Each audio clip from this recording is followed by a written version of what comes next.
All right, it is 7:15, so I'm going to call this meeting to order. Everybody is here, so we do have a quorum, and I'll pass it on to Mr. Kennedy. Please stand for an open invocation. Just a quick, hope everyone had a nice Memorial Day. We beseech you, Almighty God, to bless this meeting of the Board of Education, so guide and rule over our hearts and our minds, that all our deliberations and decisions may be in accordance with your will and your lead to advancement and welfare of the community of Stratford, whom we serve. Amen. You guys can please turn to the flag. I pledge allegiance to the flag of the United States of America and to the republic for which it stands, one nation, under God, indivisible, with liberty and justice for all.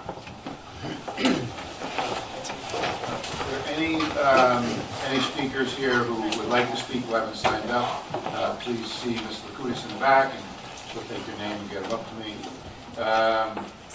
So summer is quickly approaching. This board is approaching the 6-year mark. We're not quite there yet, but we're quickly getting close to that mark. We've tackled many issues over those 6 months. We've had a very busy schedule, and we still have a large number of items that we want to get to, but we'll keep working. So hopefully, we've got a year and a half left, so we've got big plans, and hopefully we will be able to hit all those issues head on. We're in the midst of graduation. There's been a ton of ceremonies with scholarships, and maybe later in her report, Ms. Borges can let us know how many dollar amounts of scholarships. I know it's pretty significant, the amounts of scholarships that were handed out within the district. But there are tons of ceremonies. There's the graduation, so I'd urge everybody to take part in some of those. Wanted to put a shout out to Eli Whitney. If you've had a chance to drive by there, they have an amazing display of the poppies. For all those of you know, Memorial Day is a day to honor those who lost their lives serving this country, and that's a great representation and a great honor to those who have served and lost their lives. So it's really tugs on your heartstrings to drive by there and see the poppies and the flags and the American pride displayed there at that school. The mayor has started putting out her, keeping in the graduation theme, is starting to put out the plaques with the pictures of the graduating students, which is a great display of some hometown pride to celebrate our students who are graduating. So I always get a kick out of just driving up and down the roads, trying to see who I might know. It's been a while since my kids have been in school, and I knew a lot more back then, but it's good to see all the faces of all those kids who will be moving on to college or into the career path. But it's a great celebration. Thank the mayor for doing that every year. Dan, did you find yours yet? What? Your banner? Oh, yeah, it was in the center. It's pretty cool. The mayor had started that during COVID, and she's continued it, and it's just a great honor, and really shows her support for our schools. Again, I want to give special thanks to the council. As you know, we passed our budget recently. The council had added over $500,000 to our budget. Special thanks to Councilman O'Neill and his advocacy for those who are in the Alpha program, and hopefully we can continue to meet their needs. But he's shown a lot of strong support for those students. I want to special thanks to Mr. O'Neill.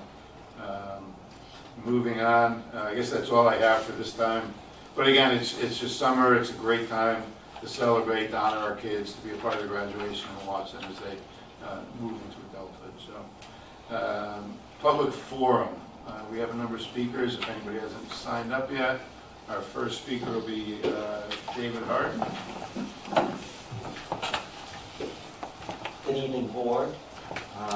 Chairman Mike Hendricks. Dave Harden, former councilman, Town of Stratford, 4th District for 6 years. I'd like to thank Mike for giving me the opportunity to come out and revisit this. In 2015, I submitted an application to rename the Stratford High School English wing after my late grandmother, who taught for 32 years in the town of Stratford English.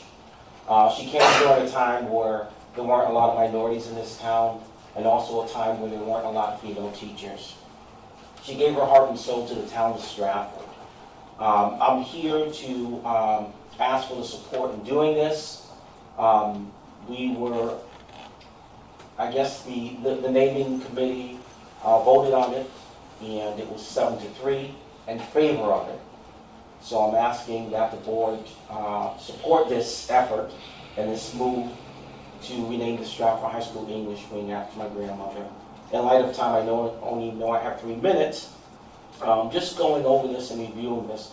This is a very emotional task for my family.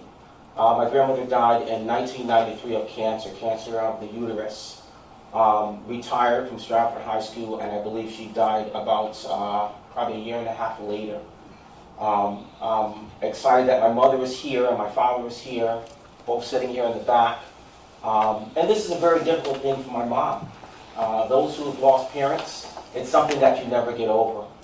And the fact that she died in April, we had an opportunity to think of her and reflect on all the things that she's done, some of the students that she's helped, and a lot of things that she's done for this community. And again, I'd like to thank Mike for assisting me in this process and allowing me to revisit it. In 2015, I submitted the application. There were a lot of questions back and forth. What was acceptable, what wasn't acceptable.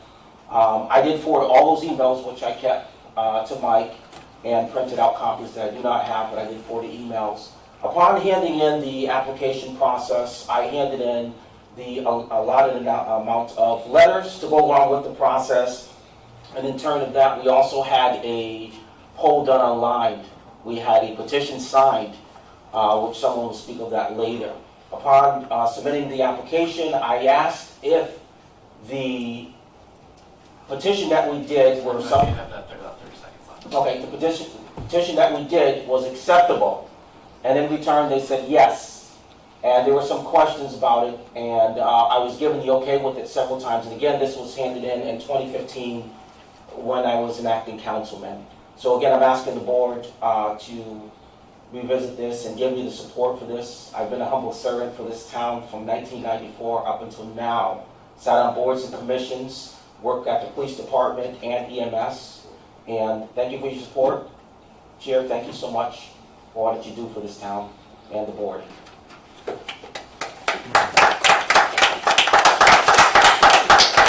Next speaker will be Beth DePonte, and if you could just state your address for the record as well. Sure, Beth Osborne DePonte, 908 Broad Street, Stratford, Connecticut. I am a proud graduate of Stratford High School. I'm also a proud graduate of this school, although we moved over to the new center school, which is now gone. I circulated a petition online. You have a printout of the results of it. You have a printout of 478 people, the names and dates when 478 people signed the petition, which was in support of naming the English wing, the language arts wing of the new Stratford High School after Ruby McNeil. You have the letter in front of you, I hope, that accompanied the petition. I just want to give you some of the statistics on these 478 people who signed it. Well, the people who signed it came from Maine all the way to Hawaii. There are 30 states represented. There were 118 Stratford residents, but many more people who live in the area, of course. The petition, if you go to page 13 of the printout that I believe you all have, you will see comments. Some people left comments. And I just want to read out some of the comments. I'm not going to read out every person's name, although they all deserve it. Oh, but let me go back to the names. There are some notable names. Stephanie Phillips signed the petition. She's former councilwoman, former BOE chair, Mr. Petroselli, former BOE members, Bob David, Jean Collier, Bob DiLorenzo, elected officials, Ann Baker, Tony Smith signed it. I signed it. I'm a former council chair. So there's a lot of support for this in town. The comments included, and please just cut me off when I'm at my 3 minutes, Sean. The comments included, she deserves it, loves this, what a beautiful way to honor Mrs. McNeil. What a phenomenal woman, great teacher. She was such an inspiration. Good teachers deserve credit. Great teacher and mentor. We need to honor this wonderful teacher, leader, and educator in this way. Maria Gold said, always a great idea to honor women, and a black woman is icing on the cake. Cindy Antonio said, she dedicated her life to help her kids. She deserves it. Brenda Hammett said she was a person that was supportive and inspirational lady. Erin Mason said she was the best English teacher and mentor. She was a phenomenal woman and had such a sweet spirit. Marcy Ganga said, I will never forget Mrs. McNeil. She was the kindest, most caring teacher I had at Stratford High, loved by many. Corinne Lazara said she spent many years making a difference. Please show her that she is appreciated for all she has done for the youth in the community. Renee Gibson said, when and where do we find out if the wing is named after this great teacher, Mrs. Ruby McNeil? I hope that's tonight. Will there be a ceremony? I would love to attend. Okay, and I'll stop there, but there were more positive comments. Thank you very much for your time. The next speaker is Jim Connor.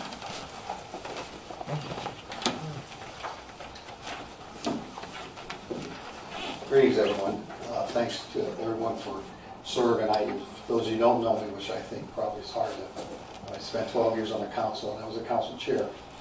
When Dave asked me, and I worked with Dave a lot, when he asked me to speak, I didn't know the lady, okay? But what I do know, and I can bring to the table here, I went through Stratford school systems. I went through Honey Spot when Honey Spot was on Honey Spot Road. All these know 60, the latest 60. I went to the original Honey Spot. I went to Garden School. I went to Worcester, and I went to Stratford. And you know how many black or African-American teachers I can remember? 2. I can name them. Catherine McMillan, I had her for 8th grade, English, and I had, her name was Faye Downey, was at Stratford High School. Now, I went through from kindergarten to 12, and I have a good memory. I remember back to, I'm talking 1959 to 1972 is when I graduated. So it occurred to me that there's not, at the time, for an African American to survive a totally white commitment, I mean totally white people of both the staff and the parents and the teachers, they had to be good, just because they had to be better than average. And that may not sound a reason to vote for things, but I think you need to look back. We're not going to make any progress unless we start making changes. And on a final note, I'll say this. For those who don't know me, I have an African-American granddaughter. I've been raising since she was 3 years old. She's 17 now. Many of you know Haley. She's one that I've looked through the eyes. She lives in my house. I've been down south to her grandparents or in-laws are down in Georgia. It's a different world. We need to start opening our eyes with different eyes, and I think this is an opportunity to show everyone that Stratford is what it says it is, a town of all seasons. Okay, thanks.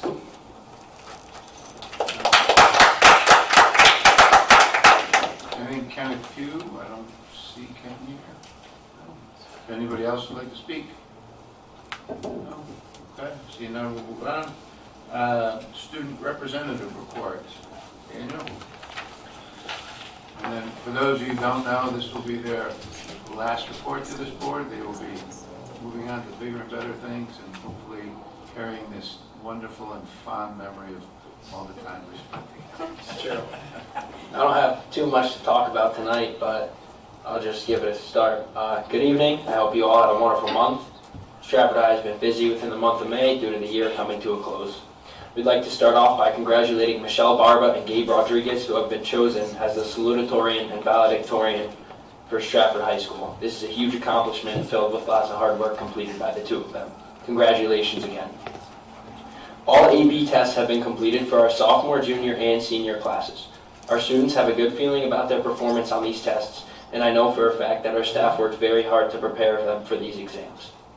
Our guidance office has been hard at work helping students with their post-secondary planning. They're especially helping the junior class reach their goals for senior year and start planning for college applications coming up next year. For our seniors, it's been a very busy few weeks. For starters, we had our senior fundraiser this past week. Many seniors got together to celebrate the end of the year and to have some food while they were at it. There was a raffle in which many prizes were won along with games. The prizes offered in the raffle were items that would help students adjust to their life in college, like mini fridges, microwaves, TVs, and more. All in all, it was a success and a good time for all. Next, our seniors took their annual trip to Holiday Hill this past Thursday. The weather wasn't best at first, but it turned out to be a really nice day and a fun time. Holiday Hill offered basketball, swimming, volleyball, kickball, hiking, kayaking, food, and much more. It was a great time and a good last get-together for the class. Then, our seniors will be going to prom at Anthony's Ocean View in New Haven this Friday night, as well as Sports Center in Shelton for post-prom. Dresses and suits will be provided for and offered for students who are having trouble finding one or who can't afford one. Ms. Sherrick planned most of this out and deserves a big thank you from our senior class. And graduation is now set for June 10th, and seniors will begin practicing next week following all final exams. Moving on to sports, we would like to congratulate Lauren Agradowitz for winning the SWC Golf Championship to back-to-back years. This is a wonderful accomplishment. Congratulations again, Lauren.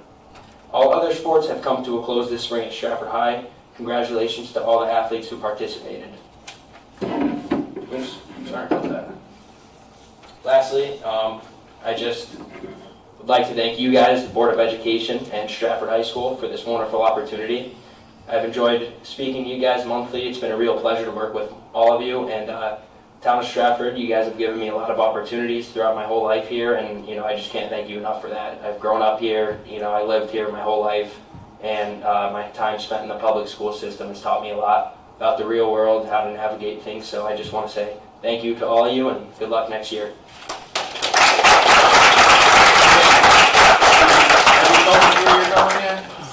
I'm trying to enlist in the Marines. They're giving me medical trouble. I used to have asthma, so I'm just keeping my fingers crossed, praying to God, and we'll see what happens.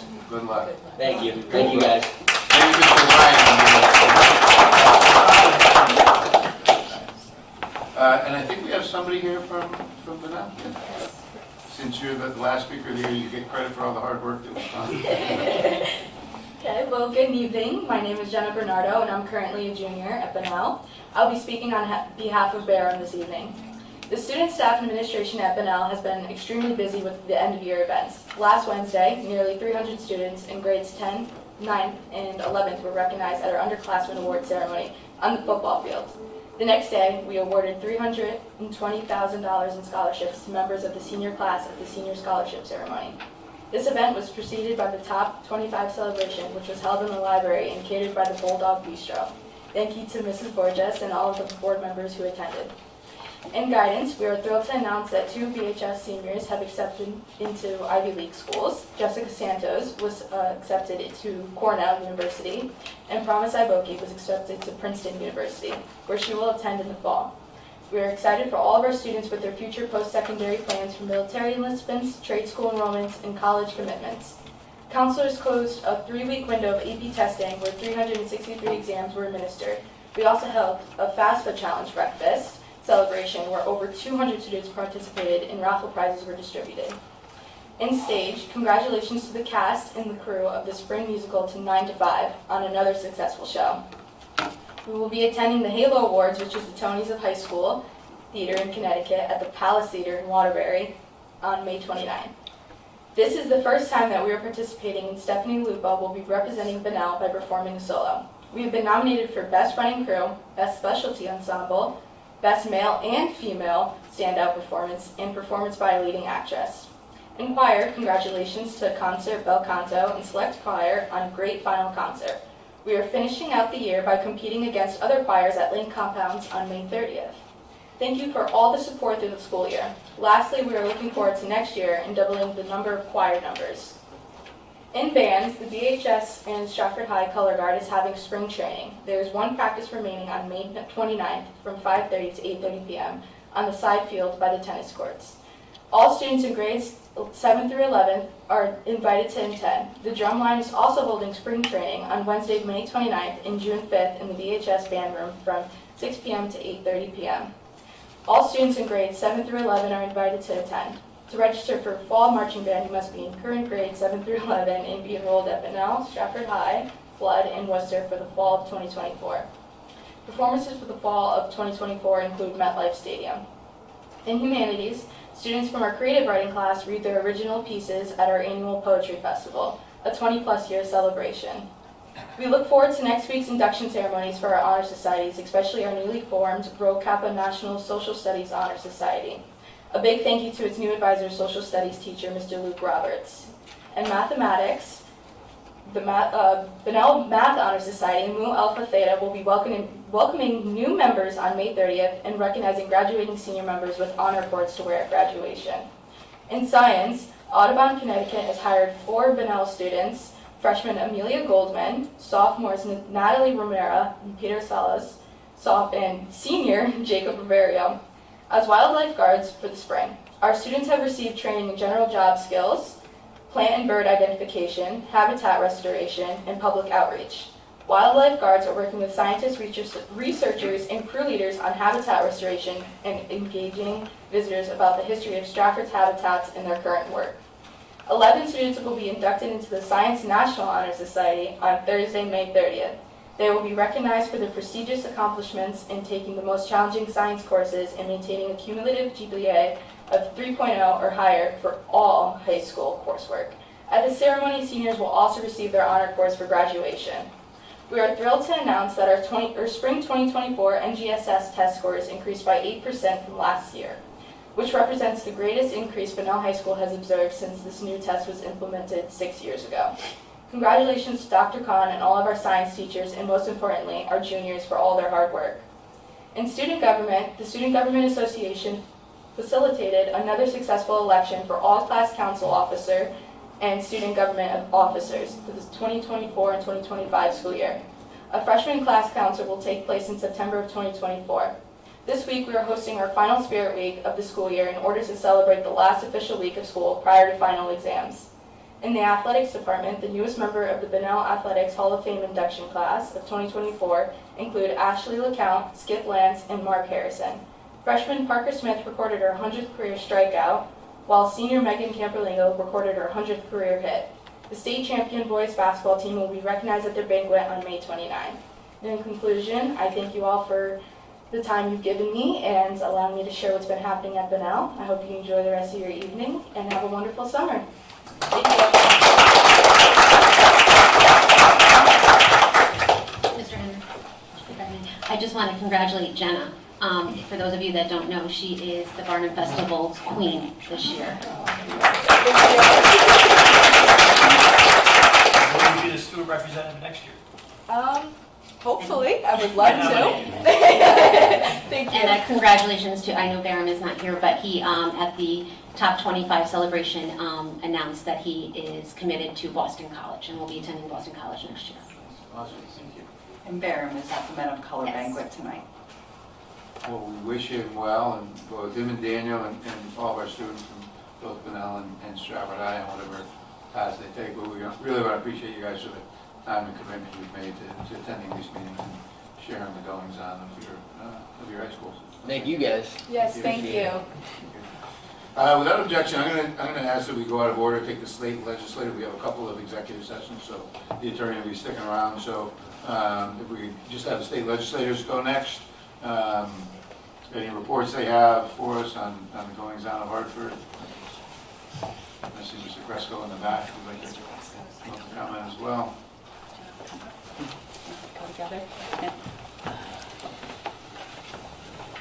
Thank you. I just want to start really quick. I wanted to say that I was honored with Representative Gresco to host the Bunnell boys basketball team up at the Capitol the day before session ended. So they had a great visit, and they had a nice tour of the Senate with our Lieutenant Governor, Susan Weiswitz, and they didn't make it into the House in time to be introduced, so we're hoping they win next year for a third time, and we try to get them back up to Hartford next year to bring them to the House, so I appreciate that. I have, Joe here, do you have, I just wanted to talk about a couple of bills that we passed. Our session ended on May 8th, and basically I'm just going to give you a brief discussion or a brief synopsis of them, and if any of you have any questions maybe as to what happened or anything specific, I'm happy between Joe and I'm sure we can answer them for you. But basically, House Bill 5436 was the educator certification, and basically that bill makes it easier for teachers to become certified. And it allows teachers with master's degree to have an alternative path to teaching. So that's just one way of retaining teachers and increasing staff. Yeah, and it lowered the number of certifications as well. It made it the path easier by reducing the number of certifications. So as part of that bill, section 16 and 17 was regarding the technical high school and trade occupations. And this bill creates 2 new occupational initial educator certifications in statutes. One is for technical schools and the other is to teach trade and industrial occupations in comprehensive high schools. Previously, we had been asked about House Bill 51. That was a bill that was supposed to create a fund to create scholarships for students following the trades. Because this was not a budget year, anything that had a fiscal note was not discussed. So hopefully that'll come up again next year. Unfortunately, that would have been a good opportunity to move forward with encouraging the trades as addition into getting into these great Ivy League schools. We need some tradespeople as well. The other bill that I wanted to discuss was House Bill 5437, which was the education mandate relief. Interestingly enough, this bill had mandates in it, so, which was pretty ironic. So anyway, there's multiple pieces to this bill towards the end because we were running out of time. It was a short session. A lot of bills get combined into one big bill, so that's what this did.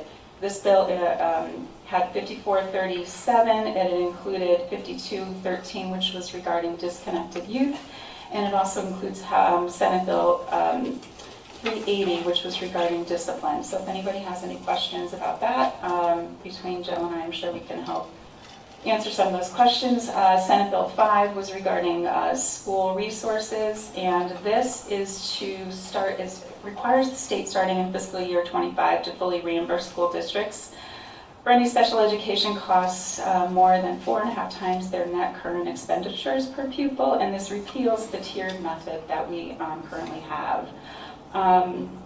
It also requires the State Department of Education to select and utilize an existing artificial intelligence AI tool for educators and students to use in the classroom and makes it available to school boards by July 1st, 2026. It also requires the State Department of Education to develop a professional learning program for educators and students on proper classroom use of AI.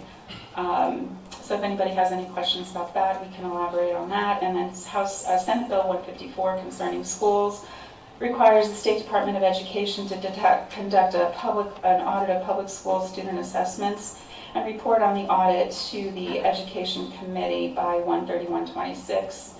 It suspends enforcement of the state's school racial imbalance law until 7/1/2025.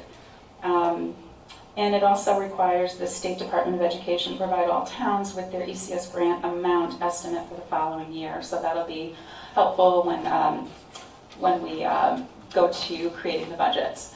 So that's just a brief discussion, and I'll hand it over to Joe, and then maybe we can take questions. What she said. No, because we didn't open up the budget, the additional funding for 2025 will still be bumped up by $3 million for Stratford. And then on the mandate relief, I was kind of hoping to get a little bit more teeth in that, but it's an interesting conundrum.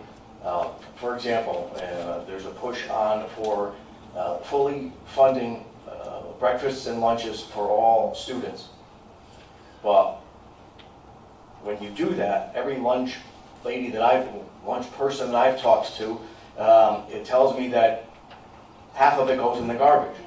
So we're going to be spending more money for a good intention, which is no one wants their students to go hungry during the course of the day. But if you're going to be throwing away more food, and the state is transitioning towards hopefully doing something with food scraps diversion, the schools want out of food scraps diversion. So it's kind of a chicken and the egg kind of thing that we're going to have to deal with going forward. But we're done May 8th, and I'm sure we'd be willing to come back next year once we start up. And I know, Bill, you asked last time I was here for the information about how much Stratford pays in taxes and how much we get. I'll leave it with the recording secretary. I made a bunch of copies for everybody, so they can do that.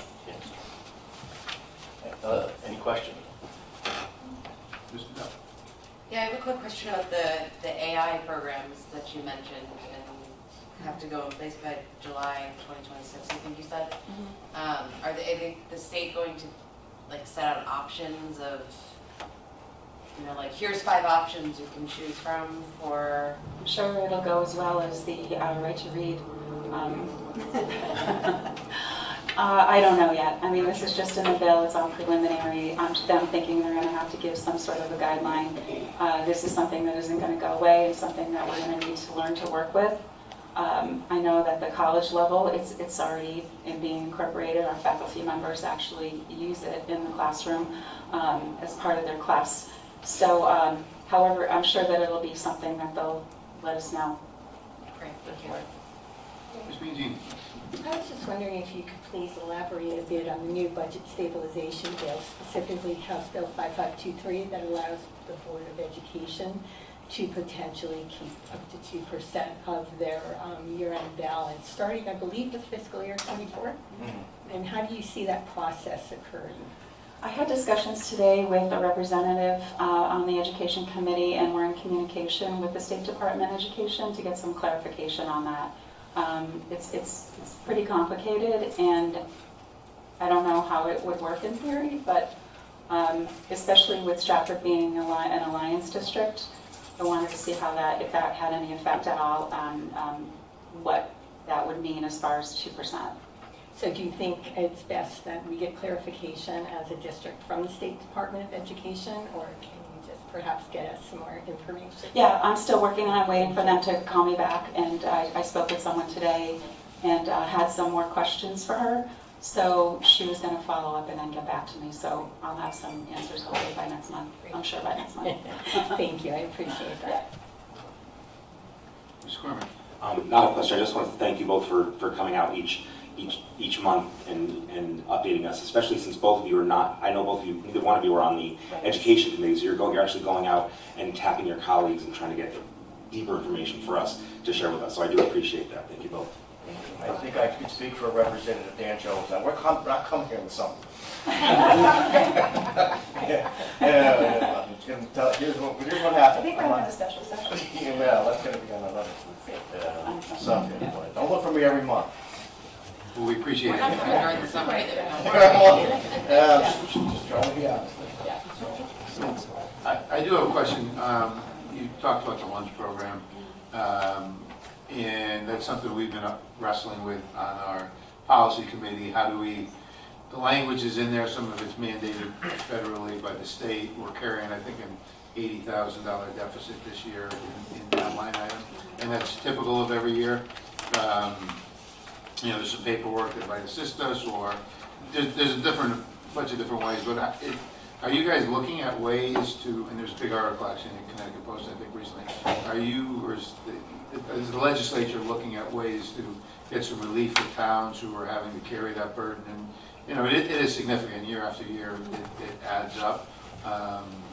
So, you know, how can you help us with that? I'll be honest with you, the vibe and the push at the legislative level is to make this happen for every municipality, you know, going forward and helping you forgive what is owed. But like I said before, now your tipping fees are going to go up for the Board of Ed because you're potentially throwing more food away. So you've got to figure out how that's all going to work. And, you know, one of the suggestions was, well, just buy the food that the kids will eat, but then the food that, well, yeah, food that kids want to eat isn't exactly the food that's going to motivate them in the classroom. And here we get into the whole, oh, you're going to eat an apple, I'm not going to eat the apple, and it goes down to that granular level, which has to get flushed out. But I can tell you that the overriding vibe up there is to, now that we are in a better fiscal situation at the state level, and we can take steps going forward to hopefully relieve some obligations from municipalities, but also provide more in incremental steps. This, I know, is top on the list. I think maybe Ms. Mangini can clarify. We have the contract with food services, I think Sodexo, and I think it's mandated, the foods we serve or the amounts or the portions. Actually a federal. It's federal. Yeah, I know. Through the National School Lunch Program, that we have to serve certain quantities, certain nutrients in all our foods. But if the state does consider free meals, we do get an increase in our reimbursement rates as well. So we did do that during COVID, and it is doable. So just keep that in the back of your mind, because I would love to see us get to that point. So, yeah, again, so I don't think any of us want to throw away food, but we're mandated to serve certain amounts. So Right. until that legislation changes and maybe a push from our state legislators to our federal legislators can help. I think that, we're happy to work with any of you regarding articulating the bill maybe for next year. And this bill that I just talked about, the one for mandates, it also includes a composting, food scrap composting component for some school systems that get an incredible amount of tonnage of food. So Stratford wouldn't be part of this, but there's 3 locations in the state where food composting can happen or is happening, and they're trying to move that into the school system. So until we get more of those types of facilities, maybe the mandate of providing food will increase the food scraps, sadly. It's the chicken and the egg. I know, Here we are. But anyway, that's, it is part of the food composting is a component as well, and sadly, a lot of it does go into the trash. So. Okay. Okay. Any other questions? All right. Thank you very much. Appreciate your time. Yeah. Thank you. Thank you. We do have a meeting in June, but we do not have one in July, So I'll be in touch maybe with Ms. Mangini regarding the questions on the ECS fund. All right, Mr. Dugas, you're up.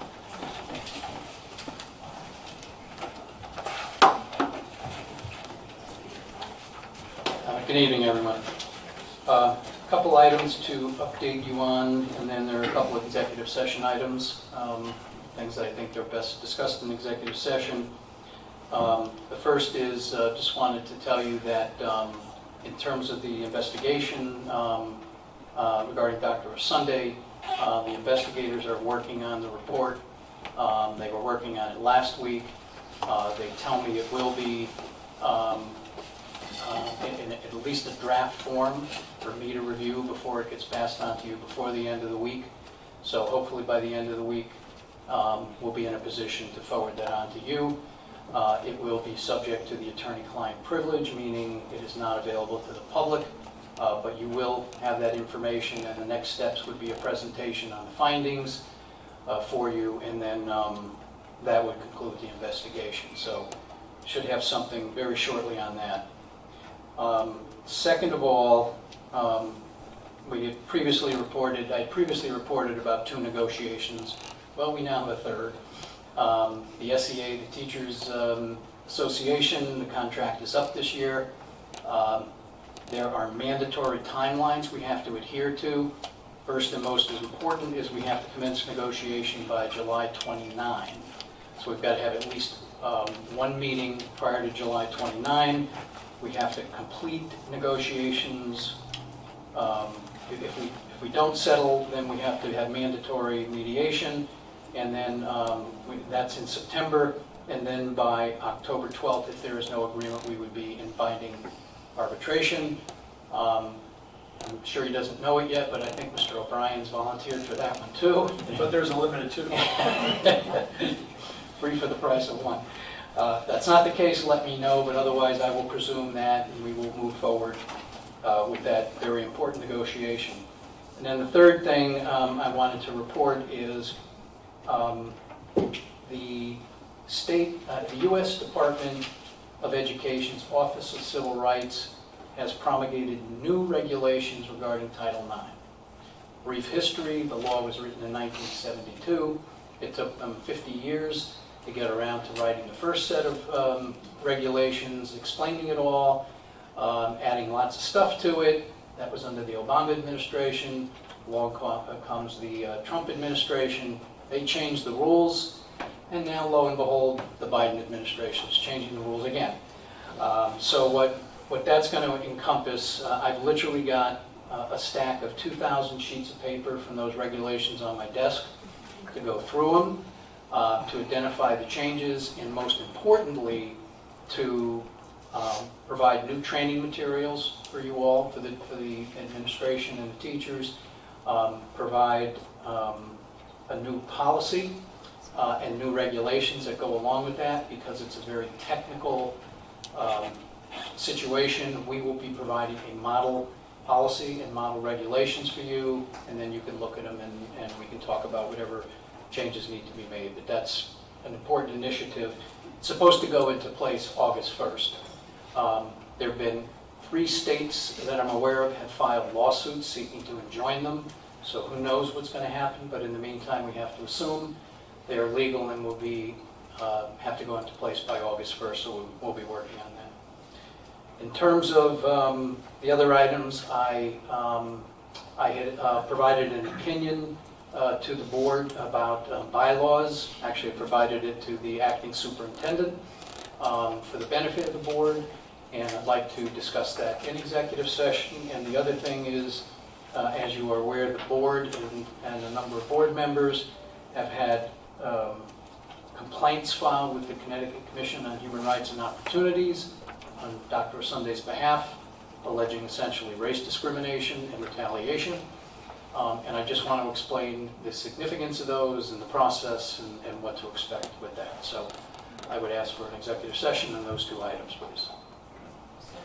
So I'd like to have, and we'll wrap both motions together, a motion to go into executive session regarding attorney's opinion in regards to board bylaws, to include the board, acting superintendent Ms. Borges and Mr. Dugas. And then the second, pending litigation, CHR complaint filed by Louis Sunday, to include the board and Mr. Dugas. Moved by Mr. Cormier. So moved. Moved by Ms. Bedell, seconded by Mr. Kennedy. Any discussion? Mr. Dugas, I'm just, through the chair, Mike, I'm just confused regarding the bylaws. Why would this go, that, I can see the second piece going to executive session. I'm curious why we're going to executive session over the bylaws when usually we go into executive session because of personnel matters, litigation, sensitive financial information. So I'm just curious. Sure. I had been asked... We know nothing about what... Sure. I had been asked my opinion as to whether certain of the bylaws might not be in compliance at this point. The board might not be following certain bylaws. I rendered an opinion, Ms. Borges, and because it's an opinion of an attorney, opinion of counsel, that is something that can be talked about in executive session. Thank you. Any other discussion? All those in favor? Aye. Opposed? Motion passed unanimously. All right, we're going to clear the room, enter executive session. Ms. Borges, you stay with us for the first portion. And then we'll...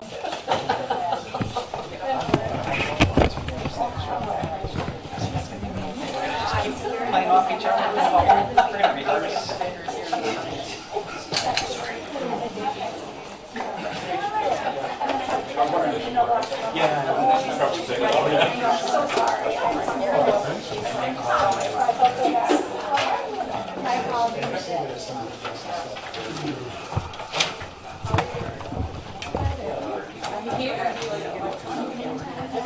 Teresa, I just want to make sure about this out. I was like, nope, I'll leave it. You're breaking all the rules.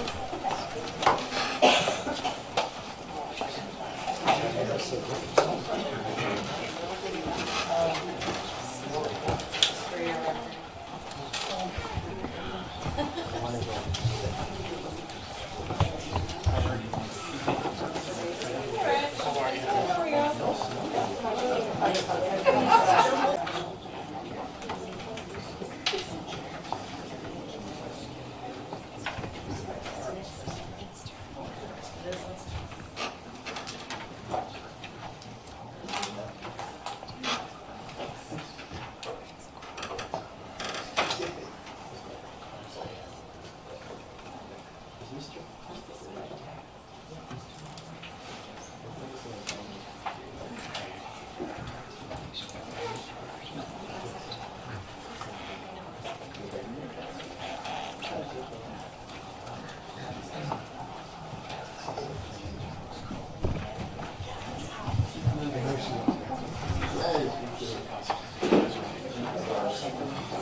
come out of executive session. So moved. Mr. Dell, second by Mr. Kennedy. All those in favor? Opposed?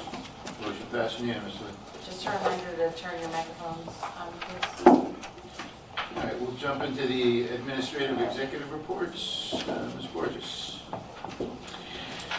So first of all, I want to say I have attended multiple events that have been heartwarming and amazing, from continuing ed's graduation to scholarship nights to National Honor Society inductions, and I just came tonight from the Men of Color banquet.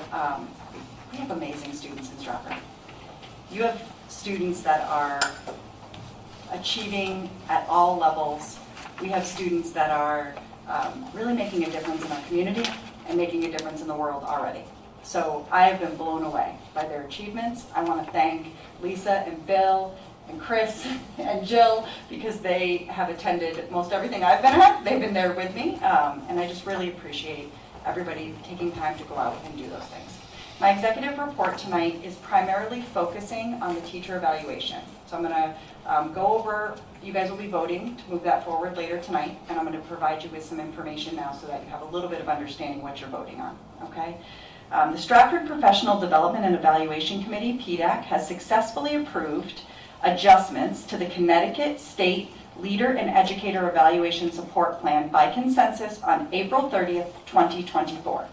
The Connecticut State Department of Education offered 3 options for revising the teacher evaluation plan: adopting the state-approved plan, rewriting the plan, or adapting the CSDE plan to fit our needs. Stratford PDAC chose the 3rd option, adapting the CSDE plan, as it allowed us to integrate our recent work with the Danielson model. The PDAC committee, comprising of representatives from each building, teachers, administrators, and support staff, and union representatives, worked diligently to align the plan with the state requirements. The committee met on April 30th to finalize the document, ensuring clarity and uniformity before submitting it for board approval. The plan received a unanimous consensus from the committee, adhering to the state-required protocols. Key changes include the transition from TVAL to CT-EVAL, differentiation of roles, a simplified evaluation process, and a shift towards evidence-based professional learning and evaluation. Notably, the plan now integrates teachers and administrators under one framework. An MOU will be developed to address the conflicts with the teachers' union's contractual language following the board approval tonight. The plan will be submitted to the state. The Stratford PDAC will review and adjust this living document during the January committee meetings. Adjustments made by the Stratford PDAC to the CSDE document will be transparent and shared with you as they happen. Revised timelines and cohort definitions for both leaders and educators aim to enhance the evaluation process, promoting continuous improvement and professional growth. This committee worked tremendously hard. They were sending subliminal messages and just working really together to be able to come up with an evaluation system that is supportive for our teachers, allows growth for our teachers and administrators, and really just overall smooths this process out that hasn't been an effective process. So I'm very proud of what they sent forward to you. After you as a board vote later tonight to approve it, we will send it forward to the state. In addition, can I share that we have some special guests that are also here for your approval tonight? I'm very excited, and I think they're out there. Oh, Diana and Phil, can you guys stand up for a second? These are your 2 candidates for the assistant superintendent position. They have now sat through 2 board meetings and finance meetings. They have been through a grueling process to get hired here, and we are so proud to welcome them to our team. And I'm looking forward to hearing your vote tonight on behalf of their nomination to become part of the Stratford Public Schools cabinet. Thank you.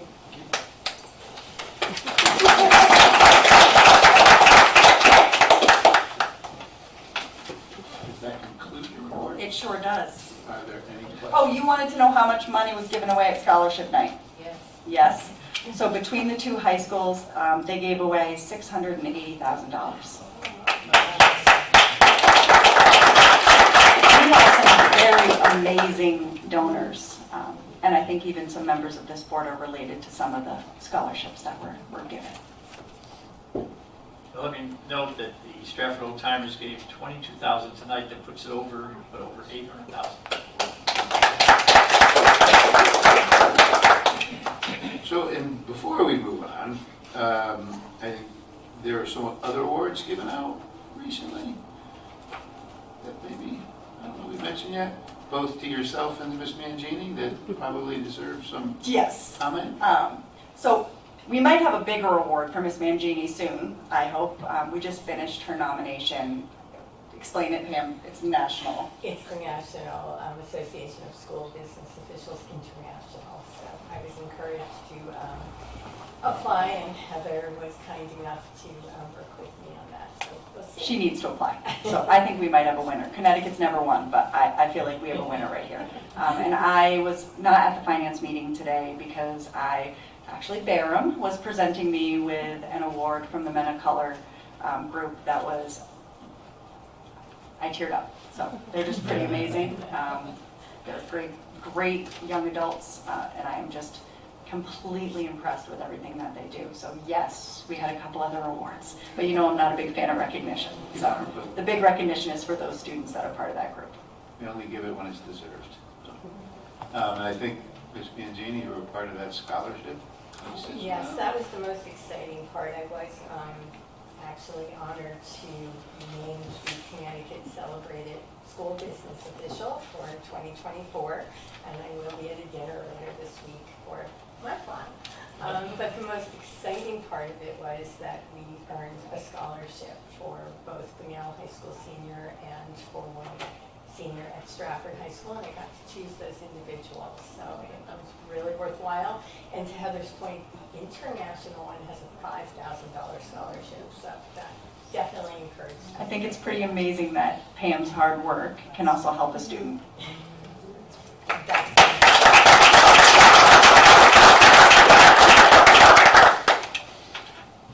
Would you like to furnish us with a report this evening? I'd love to. And it's primarily on one topic, and it's your food service program. So bear with me because I do have a few things that I think it's important that I share with the board. The first is the food service management company contract renewal. Under the terms of our agreement with Sodexo and per state regulations, we can renew our contract up to 4 additional one-year renewals beyond the original contract year.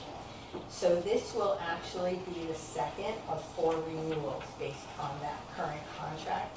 And the process for renewing a contract must occur on or prior to the expiration date of the contract, which is June 30th.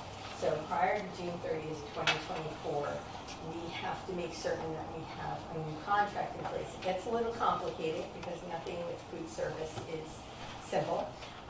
As I've mentioned before, very heavily regulated both federally and state. So all contract amendments have to be reviewed by the State Department of Education before either party can sign the document. It does require on a state level, not the federal, that the Board of Education also approve it. So I am currently working with Sodexo to come up with, we're in discussions on what their increase will be. However, the state actually advises districts of what the maximum allowable change in the management and administrative fees can be, and they base it on the Consumer Price Index. This year it's been set at 4.6%. And I'm trying to negotiate a better rate than that. But I do want the board to keep in mind that through our consultant, when we set the RFP 2 years ago, we did have a guarantee in our contract. So what that means is that each year, regardless of where Sodexo ends up financially, they have to guarantee us $306,477 as the fund balance. So we as a district cannot lose through this contract. So that means basically even if they increase their administrative and management fees, but the sales don't work out enough for that amount, they just need to take the loss in those fees. A long-winded way of saying that we're in negotiations. I will share with you what they propose. They have assured me I'll have something by the end of this week. and then I will send the numerous documents that have to go to the state for state approval to them. I may have to ask you for a special meeting in June as soon as we get that all together, because I want you to have plenty of time to look at it prior to that June 30th deadline. So that's part one. Part two is the community eligibility program. We've spent a lot of time looking through the program process. I enlisted a couple of extra set of expertise eyes in our food service consultant, Stephanie Noto, as well as our partners at Sodexo, because they really do work very hard for us and very well with us. As you know, we currently provide meals to 6 of our elementary schools, and we have really hoped to be able to tell you that it would be financially feasible to extend the program. But as we really looked at our percentages, and it's called the ISP, the Identified Student Percentage. Quick little overview, the state allows you to participate with an ISP of 25% or more. However, it normally will cost the district money if it's under 50% by school. When we did our calculation, and it's really kind of risky because it's based on our anticipation of increased participation, we're estimating it cost us anywhere from $250,000 to $350,000 for the year as a district. As you know, with our budgetary constraints, that's a lot of money. I think at this point, after Heather and I gave it a lot of thought and gathered all this information, we think it's best to just stay with the 6 schools for one more year, let redistricting kind of fall out, because once those new lines are drawn, it could change our ISP and it could be more advantageous and less costly. So we are going to go forward with just keeping it at the 6 schools. We will continue to offer free breakfast and lunch at Franklin, Lordship, Johnson, Naples, Soto, and Second Hill Lane for the 24-25 school year. And then next April, we will run the numbers again, as we know that those boundary lines are changing, and we will see if we come up with any different numbers. And the last item I did share with you at Finance, and it's the new paid lunch equity allowances for the 23-24 school year. As I mentioned, it's the first time that I can ever remember where the state has actually allowed us to use the food service program's fund balance to help absorb or offset those unpaid meal charges that we were talking earlier with our legislative representatives about. It is problematic. We're anticipating it could be $100,000 this year, so that will be a big help as well. So that's my report. I'm sorry it was a little long tonight, but there was a lot going on with food service. Now that the budget was put aside briefly, I had to move on to the other things that I had been slightly neglecting. So thank you. Any questions for Ms. Mangini? No? Ms. Peoria, you're up. Welcome to the house. Thank you. Yes. Sorry. That's okay. I'm really excited. Good evening, everyone, to be here and supporting the Assistant Superintendent's office. It's been quite busy. Very busy continuing in Ms. Gottesman's work. She has done an amazing job. So we had 2 pivotal priority items that she wanted me to concentrate on for the remainder of the year. Ms. Borges talked about the PDAC committee, so I won't repeat. I will just add to what she reported, the rollout process. So what we plan to do is present to the administrators at their administrator retreat all of the changes so that the administrators can be very comfortable with what the changes look like for both administrator evaluation and the teacher evaluation. And then we will do a short video, which I believe some people in this room might be on that video, just so that everyone can get the same message on the first faculty of the month of the year, 24-25. So this way it's a consistent message being rolled out. Everyone will understand it clearly.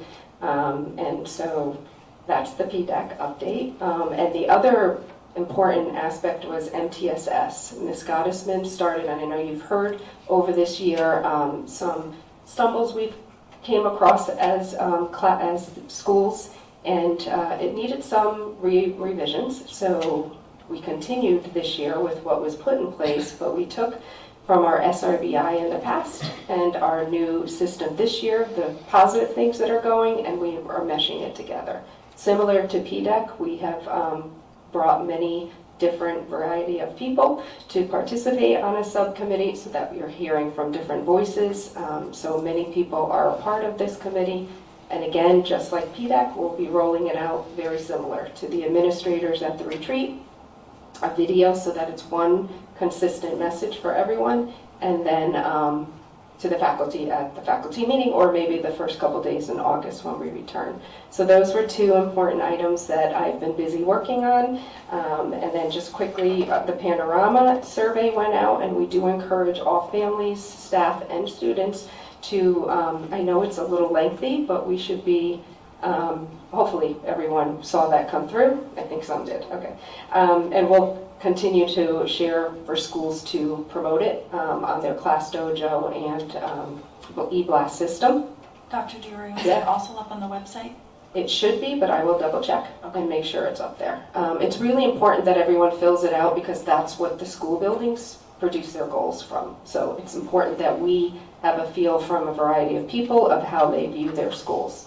So we encourage everyone to fill that out. And as Ms. Borges said, there's so many activities that I've been lucky to be able to participate, and it's wonderful to see all the awards, all the ceremonies, field day. I think Mr. Crooks has like 7 more to go, but he's been trying to get to them. So lots of fun activities at the building level, wrapping up the school year. That's my report. Thank you. Thank you. Just- I know Ms. Gottschalk had some of the numbers for the CTE program, or there was some information on that, just the total numbers of, I guess, requested or whatever it was. So you're looking for the total number of students in? Students in or student requests? You were looking for students that are currently taking and students that made requests to go to the courses. Yes. I will get that for you guys. Okay. Yeah, just so we can have a sense of moving forward, you know, how, I know you guys do a lot of that behind the scenes, but where we need to focus our attentions as well. So. Yep, and I think you're going to hear from the curriculum committee that was brought up as a point of encouraging to grow that program because it is very popular. But I think you'll hear that a little bit later. Yeah, and that was the SB 51, the bill, the state bill, which is the funding mechanism for For the CTE. fund that bill. Yeah. Yep, we'll get that to you. Okay, Thank you. Any other questions? Back to you, your original job. We have continued, this was actually the largest spike in the number of students identified with exceptionalities that we've had, but it is PPT season, so that is pretty likely. As you guys can see on your report, you know, we're well up over 1,300 students. We have had some struggles with staffing our ESY this summer, and we have had to contract some services because a lot of our teachers needed a break and are not wanting to come back and work in the summer. But after meeting with the ESY director, we are set up and ready to go. So we are very excited to welcome the students for their summer ESY. We have continued to stay steady with the number of students that are out of district placed.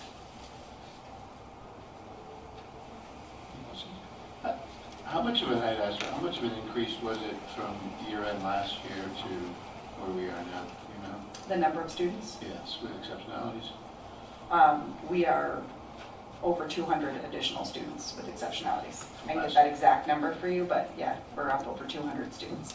From end of year last year? Mm-hmm. From the end of the year last year. Any other questions? No?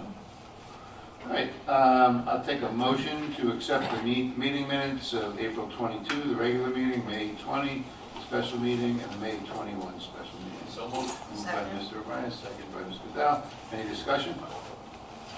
All those in favor? Aye. Opposed? Motion passed unanimously. Number 1, proposed item, recommendation to name an English wing at Stratford High. Naming committee with a favorable recommendation. We have a motion. So moved. Moved by Ms. Bedell, and that would be to name it the, correct me if I'm wrong, the Ruby McNeil English wing? Correct, yes? Okay. It came to the, so there's a motion of second, it came to the naming committee, and it was forwarded to us by a favorable recommendation. Is there any discussion? No?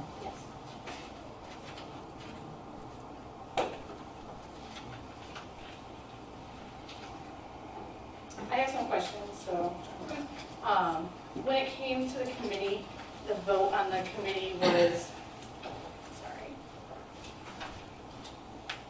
was 7-3, but there's only 9 members of that committee, so 7 and 3 is 10, so I was just wondering where those numbers came from. They're based on the membership that Ms. Lakutis sent out to all the members, I believe. Ms. Lakutis? The members at the board were all included, is that correct? Yes. Okay, because on the record it has 9 committee members and not 10. I think we added Leanne Bradford, I think was the name. She was included in the names. Pardon? She was included in the names, so, Well, I was ex officio myself. correct. I know the vote was recorded, the membership was invited, the vote was recorded, passed 7-3. Are you disputing the membership, or what is your intent? Well, again, 7 plus 3 equals 10, not 9. This discrepancy suggests that an additional non-voting member participated in the vote. Mr. Delapiano seconded the motion and voted and is not listed as a member of that committee. Ms. Lakutis, is Mr. Delapiano a member of the naming committee? Yes, he is. Yes, I've got the list here. He's a member. Every list we've seen. Every list I've seen, including the list on the Board of Education website, does not include Mr. Delapiano. 1, 2, 3, 4, 5, 6, 7, 8, 9, 10. I have 11 members, including Mike Henrik. And I am ex officio. On the Board of Ed website. or Okay, are so you- what you're claiming is there's an error on the Board of Ed website that needs to be amended. Ms. Lakutis, can you see where the discrepancy is in the missing member on the Board of Ed website and have that name added to refuse? Mr. Carol Fabian? Sorry, when we voted for the committee assignments, Jack Delapiano was not listed as a committee member. When you added the additional members with Celeste Burnett and, Leanne Bradford. what was it? Leanne Bradford, and I think there was 4 others, Jack Delapiano wasn't added that day either. So I don't know when he was added, because it wasn't a voted procedure. No, I'm going to go with Mr. Lakutis' recollection. He's listed as a member and he voted. Well, you can challenge the membership if you want, but the vote was taken, the vote was cast. It was a 10-member board, and it was passed as such. Any other discussion? Question to Mr. Dukas.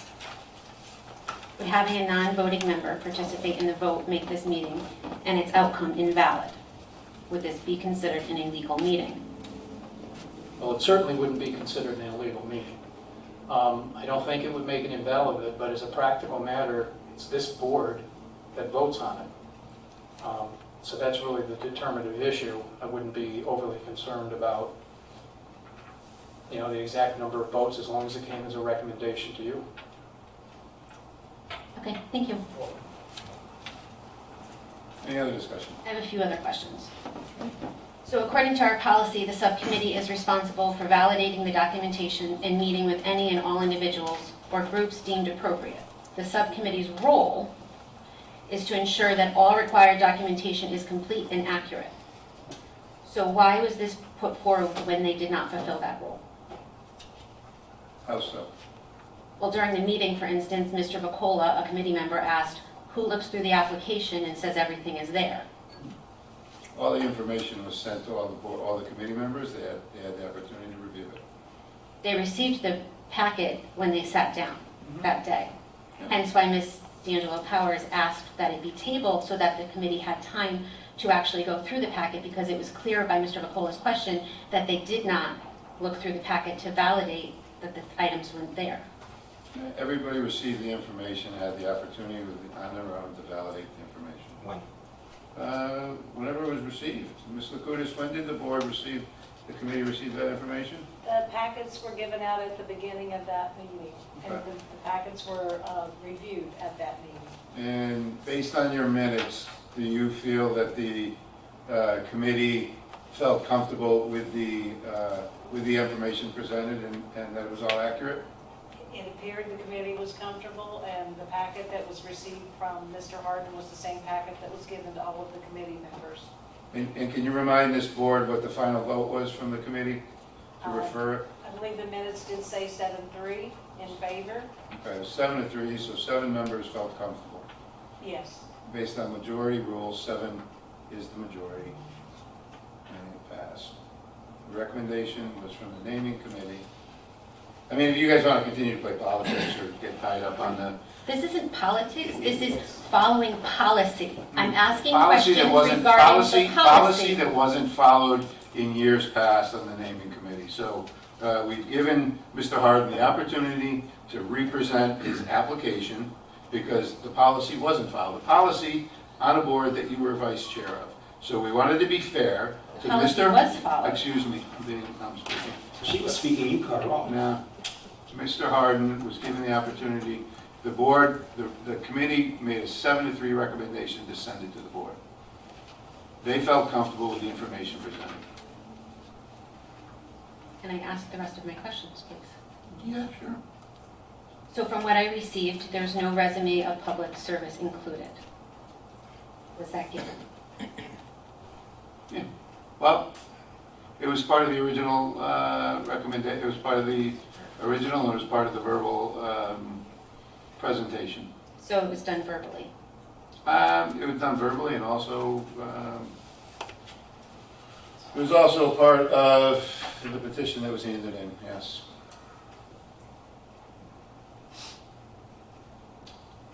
So there are 8 letters of recommendation, 4 of which were written by individuals who do not know Mrs. McNeil or have ever had her as an educator.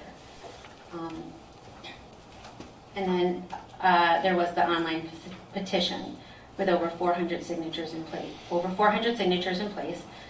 How many signatures would we then equivalent to a letter of recommendation?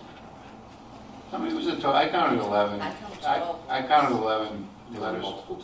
There were multiple duplicates Of letters of letters. recommendation. There were some that were duplicates, but I counted 11. Yeah. I counted 11. There were 8 when you take out the duplicates. So I'm just asking, are we, I just want to be clear, like if the policy says 10 letters of recommendation and we're willing to accept the online petition, are we saying about how many signatures are equivalent to a letter of recommendation? I'm not saying anything. I'm saying I counted 11. So are we suspending that requirement also? No. I counted 11.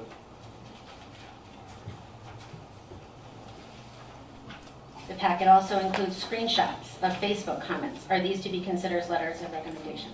No, but they would be considered as letters of recommendation or signs of recommendation, not necessarily letters, but any way that they're submitted, there's no criteria that say it has to be on a formal letterhead with a formal document that has specified language. It just says letters of recommendation.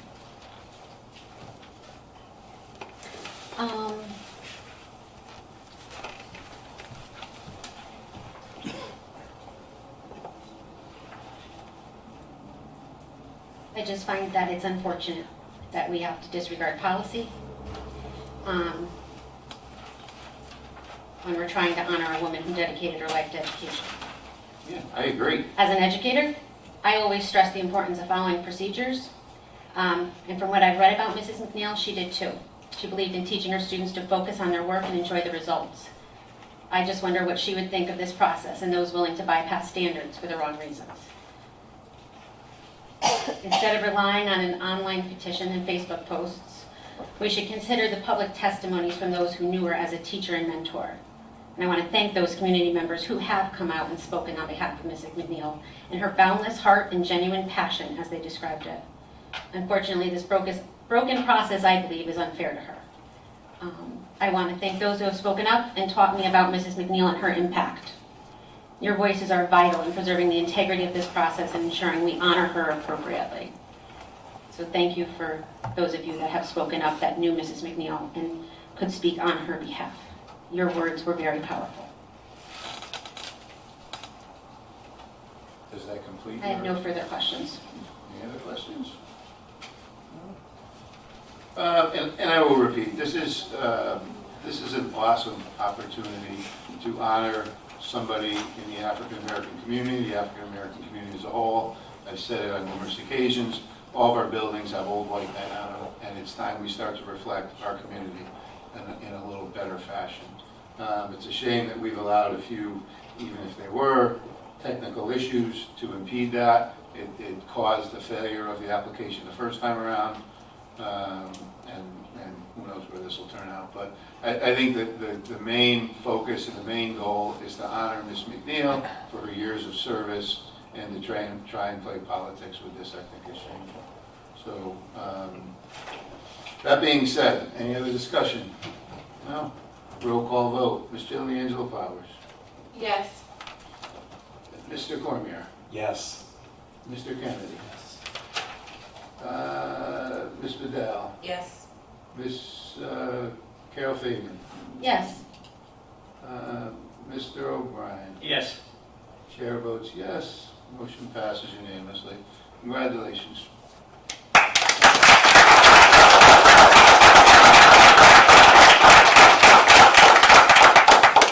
We'll move on to the capital improvement plan. Mr. Ruggiero, can you update us on what we have there? So we're here tonight to talk about the capital improvement plan to put forward to the town. Last Thursday, Mr. Hendrick, myself, the mayor, Kristen Yant, and Public Works were there. Kind of went through the whole plan, streamlined some stuff, added, took away. Here's what we have. I know you were all given the capital last week. So instead of going line item line, I don't know if you guys got any questions, fire them off. So just, if I could just follow up too, in years past, it was, I'm going to guess, I can't speak to the board, but, or to the administration, but there was not a lot of involvement with the board. We did sit down, there were a lot of items in this capital improvement plan that were items that would not be implemented this year. Correct. So we pulled all those out to make sure we could maximize what we were getting from the council. We pulled out everything in this report, this original report that was Bunnell. Correct. And the reasoning for that, we put a $300,000 line item in there for a feasibility study, an extensive feasibility study to be done both at Bunnell part of it is to ensure that we get the maximum reimbursement from the state, which is 60% when we, what is it called, renovate to new? Correct, renovate to new. Renovate to new. So we put that in there. We also, Honey Spot School was included in that feasibility study, which they will look at the roof, the solar panels, the window, and the boiler. And the boilers. And the boiler, I believe. Correct. So that can continue to be used. We added, we have 3 vans in there. I know Mr. Kennedy had brought a recommendation from his committee that they be used for after-school transportation for the athletic teams, but Ms. Borges had also asked that we include those in there for a number of programs, AIB, the Alpha students, and a couple other programs, the Truant Strive as well. Strive. And so we put the 3 vans in there so we can help facilitate some of that transportation. We pulled out things that were either done or already being done or could not be done. Right. Or we moved them out. Yeah, the auditorium seating we removed because there was a large piece of work that would need to go into the building prior to doing that, so it was putting the cart before the horse. Yeah, because I think they're also going to look and do a feasibility study at Flood also. And that'll be next year, I Yeah, believe? next year, but those are those will be the steps going forward, to see what is involved, knowing exactly what to put down. In the elevators, typically we have a number there, but I think... They're going to do a study on the elevators. If you can kind of explain what you and Renee had. So, the elevators in the schools, sometimes you have some that are constantly giving us trouble, right? At some point, you got to look at, maybe we need to update them. Renee thought it would be a good idea that we do a feasibility study on all the elevators. So they would bring someone in, tell us what kind of problems we have, where do we stand, do we need to replace or do we just need to continue to do repairs? So that's where we are with all the elevator. Again, that's going to be the same as what Benel's feasibility study, Honey Spot, next year flood, that kind of stuff. So instead of just putting it in, they want to do all the studies, which makes sense, and get a more accurate idea of what we'll put on there going forward. Okay. All right, and I think it was a productive meeting and it Yeah. helped ensure that. Till the lightning hit. What's that? Till the lightning hit. The telephone pole outside the town hall was hit as we were discussing. Maybe it was a sign, I don't know. Does anybody else have any questions? I'd like to ask about the Johnson proposal for the playground. It seems to me the other playgrounds that we've improved in town cost a lot more than $55,000. Well, so the 2 tennis courts that are there, one will be for Gaga pits, and the other one will be a soccer. There was a futsal. That's what that'll be. Oh, so you're not talking about changing the playground from what it currently. Correct. I like the idea of those 2 ideas, but I think we should check with the students and teachers about, would they rather have a basketball court? I've heard that a lot, but all they had was one of the portables. Right. That's the one that's over on the other side. Or possibly, to your point, Mr. O'Brien, a new playground. I know, especially when they moved the kindergarten and first graders over from Vicky Soto to Johnson House, the playground was not adapted to that age level, and they are not be able to access the playground at Vicky Soto. So the Vicky Soto, because we had, when that school was built, it's 10 years before you can make any changes. Otherwise, you got to give your reimbursement money back, right? So we're coming up on the 10 years, and as soon as we are in that, that playground will probably get changed to accommodate the kids of the Right, so that playground will get changed at the Vicky Soto School to accommodate the preschoolers. Correct. But what about the playground at Johnson House to accommodate the kindergarten and first graders? So I'm not sure what that playground starts at age-wise. They just did the pour and play. The town did the pour and play there last year, which it didn't have. But again, I don't know offhand. I'll check with the town to find out what age group that playground is at. Right, because I believe it was probably for upper grades, since it was always like a 3 to 6 school. Right.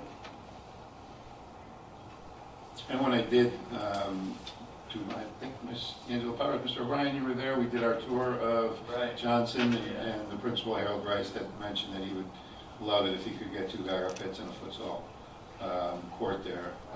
So, you know, looking at the playgrounds is something we could, you know, maybe look at possibly for next year. But yeah, I'll check with Chad too on that. I think it's a good idea for future years to try to ensure that every one of our elementary school has a fenced-in playground. We have an increased number of students with exceptionalities, and for safety purposes, fenced-in playgrounds, I think, should be, just throwing in my 2 cents, should be a priority. I would like to second that, please. There's several of them that don't have adequate fencing, and it's a challenge. Also, as we're talking about Johnson's playground, I think the size and capacity of the playground is an issue for the amount of students that they have during different time periods when they're out at recess. They have to divide up, and some go inside the caged area that used to be a tennis court, and now it's just blacktop, where others are left to try to figure it out. So if we could work on that in years to come, that would be helpful. Thank you.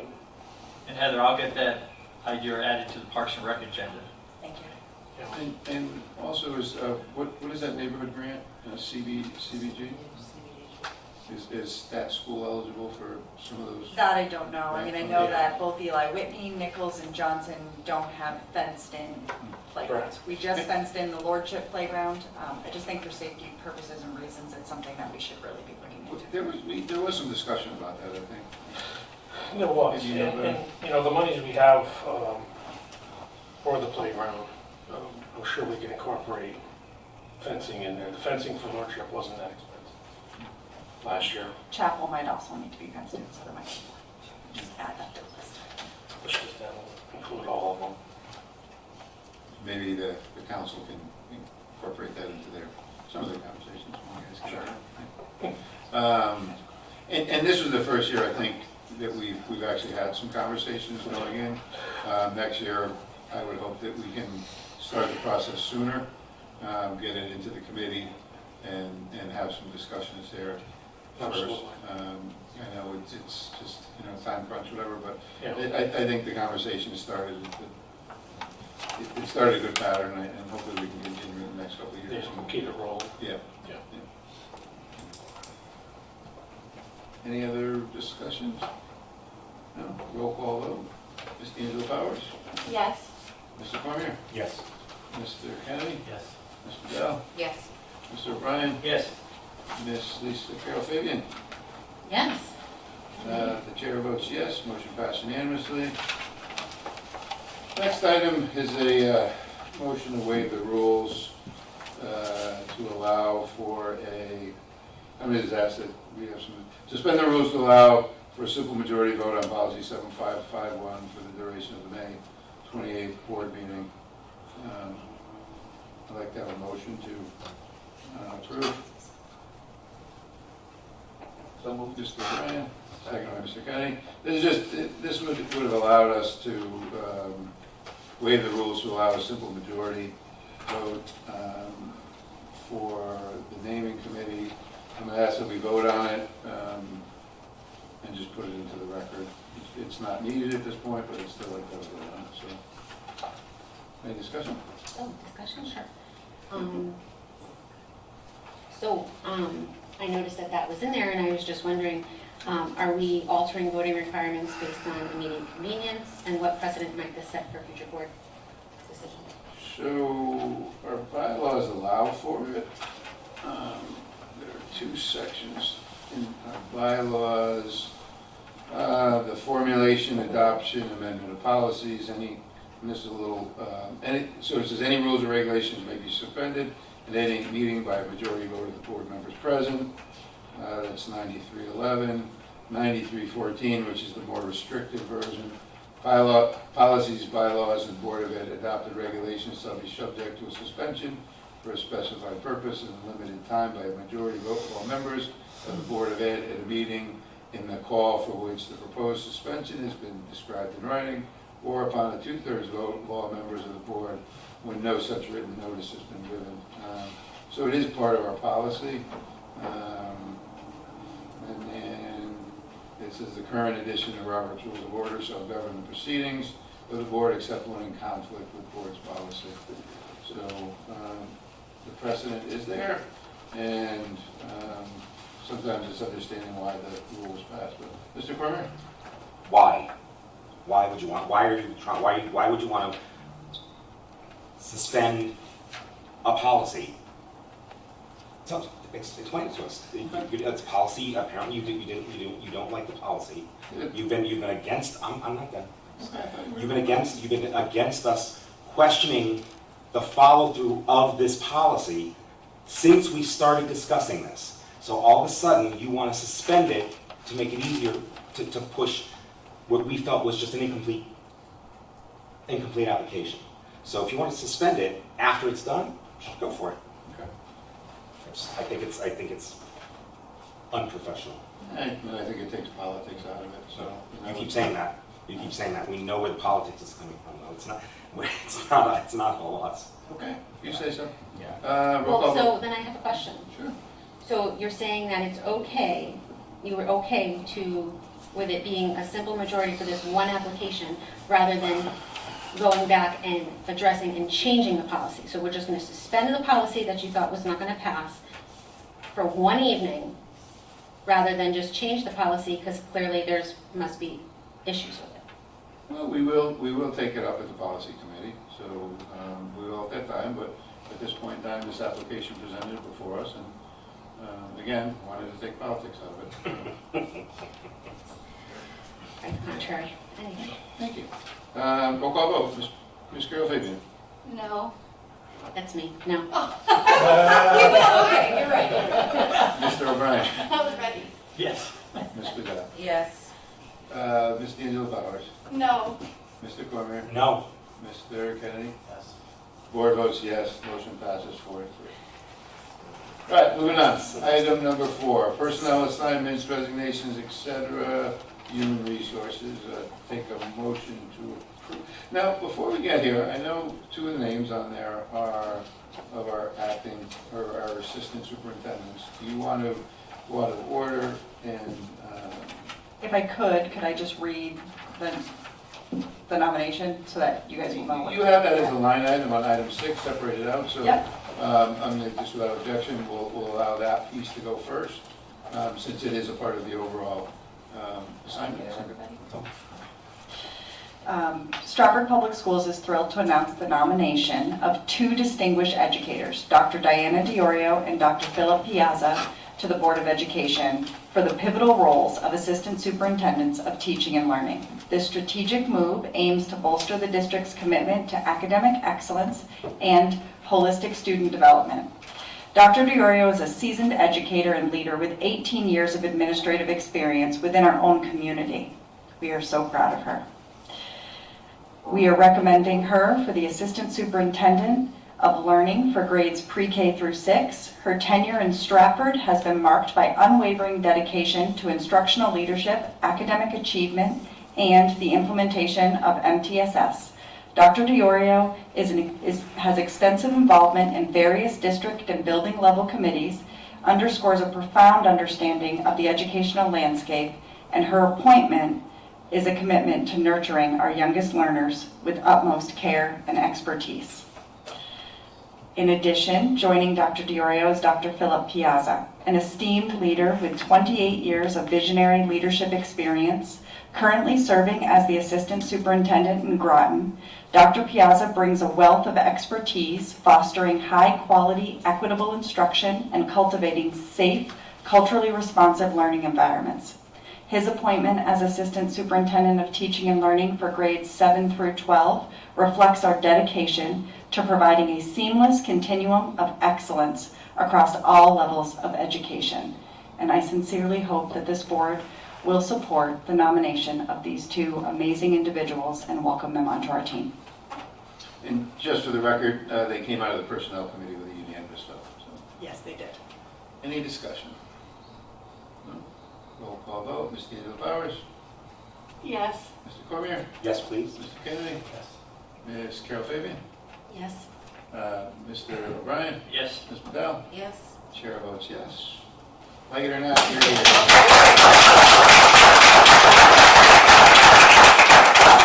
Congratulations. And when do you start? July 1. Awesome. All right, so going back to personal assignments, resignations, et cetera, take a motion to accept the report as written. So moved. Moved by Ms. Bedell, Second. second by Mr. O'Brien. Any discussion? All those in favor? I just had a question, sorry. Sure. Sorry. I noticed on there that the DEIA positions were all stipends to all the elementary schools, middle schools, and high schools, with the exception of Franklin. Is that just a clerical error, or is there somebody? Okay. It's a clerical error. Okay, I just wanted to double check on that, because I didn't see it there. Yes. Thank you. I will get that corrected. So we'd make a motion to amend to include the Franklin DEIA position. So make a motion to amend. I'll take a motion. So moved. Moved by Mr. Dow, second by Mr. Kennedy. Any discussion on the amendment? All those in favor? Aye. Opposed? Motion passed unanimously. Motion on the amended report. I'll take a motion on the amended report. So moved. Moved by Mr. Bedell, second by Mr. Kennedy. Any discussion? All those in favor? Aye. Opposed? Motion passed unanimously. We have some budget transfers. Does any, these were discussed at finance. Does anybody feel the need to have any further discussion? No? So I would take a motion to approve budget transfers number 1, 2, 3, and 4. Number 1 in the amount of $145,000. Number 2 in the amount of $256,243.71. Number 3 in the amount of $132,797.60. And number 4 in the amount of $45,390. Can I get a motion to approve all 4 of the statements? Second. Moved by Ms. Vidal, seconded by Mr. Kennedy. Any discussion? All those in favor? Opposed? That passes. Motion passed unanimously. Did I call you wrong? Don't worry, I changed mine tonight too. Mr. O'Brien. So, Ms. Mangini, I don't know if you have any further business here this evening, and if you would like to leave. I think would you like to leave?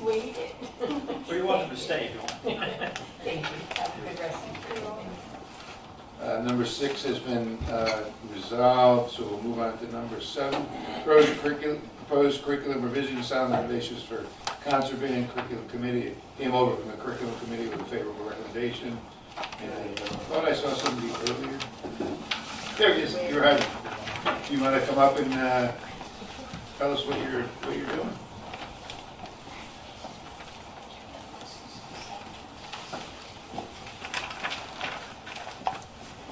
Good evening, everybody. Recently, I took the revised music curriculum to the committee. That work had begun last summer and fall before my tenure began. So my job was to take it across the finish line. One of the edits that we made late in the game was to change our method book for elementary band. And that came about because of the original book was published in 1974 and has not been updated since. So it was time to, and it's actually now not purchasable, it's going out of print. And the reality that we did face was just combing through the dozen or some odd books that are available. We did have I assembled a team to take a look at some criteria to narrow that down. We got it down to 2, took into consideration a bunch of other criteria, including technological considerations and whatnot, got it down to sound innovations, and then the team was able to make the necessary edits to the curriculum using that book, and that's what came to the curriculum, and that's what's before you now. Are there any questions? Can you speak to the cost of it? I sure can. So I will, again, 1974, the book was $5.50 plus shipping.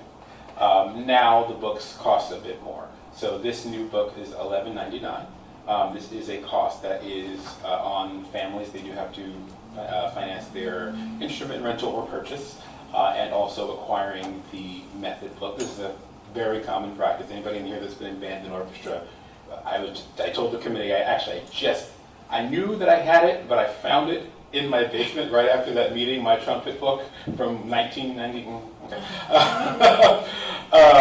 Yeah, so the new book, it does cost a bit more, so taking that into consideration, I wanted to put together a program just to support folks that might not be financially sound for.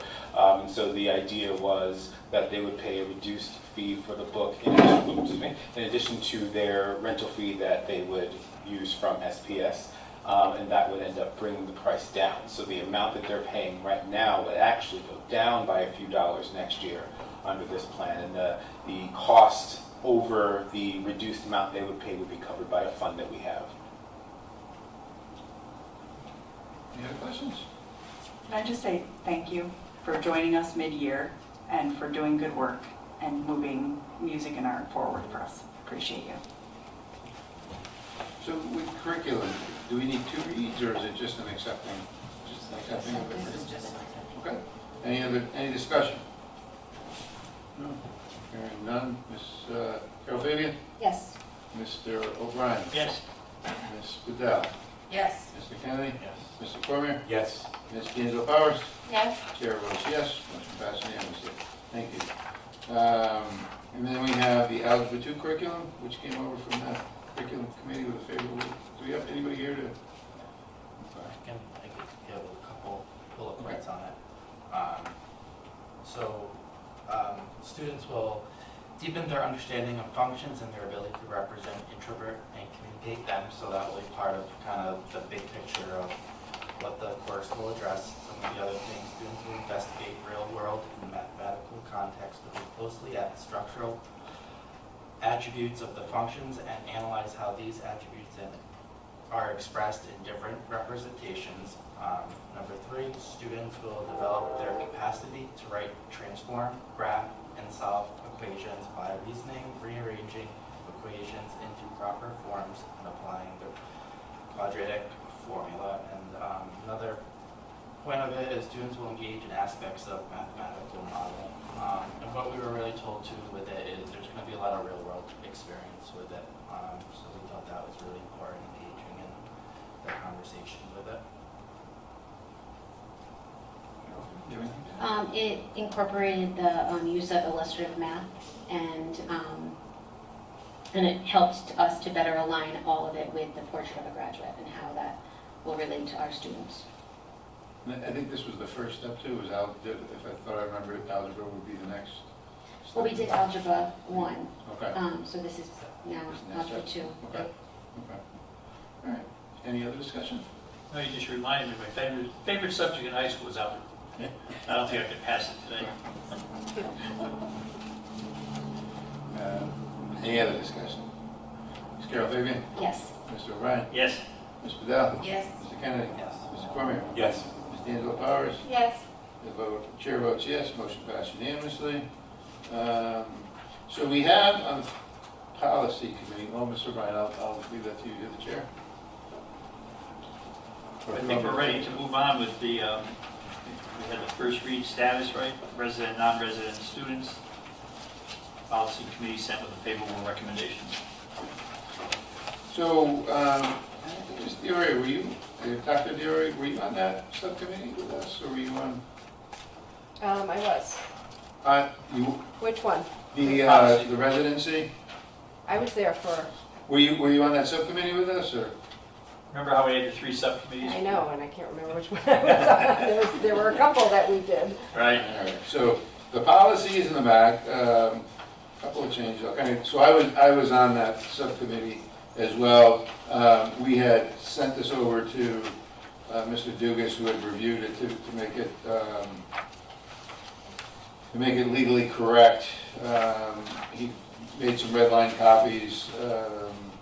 One of the things we wanted to change was where students were able to be admitted without the proper documentation for a 2-week period.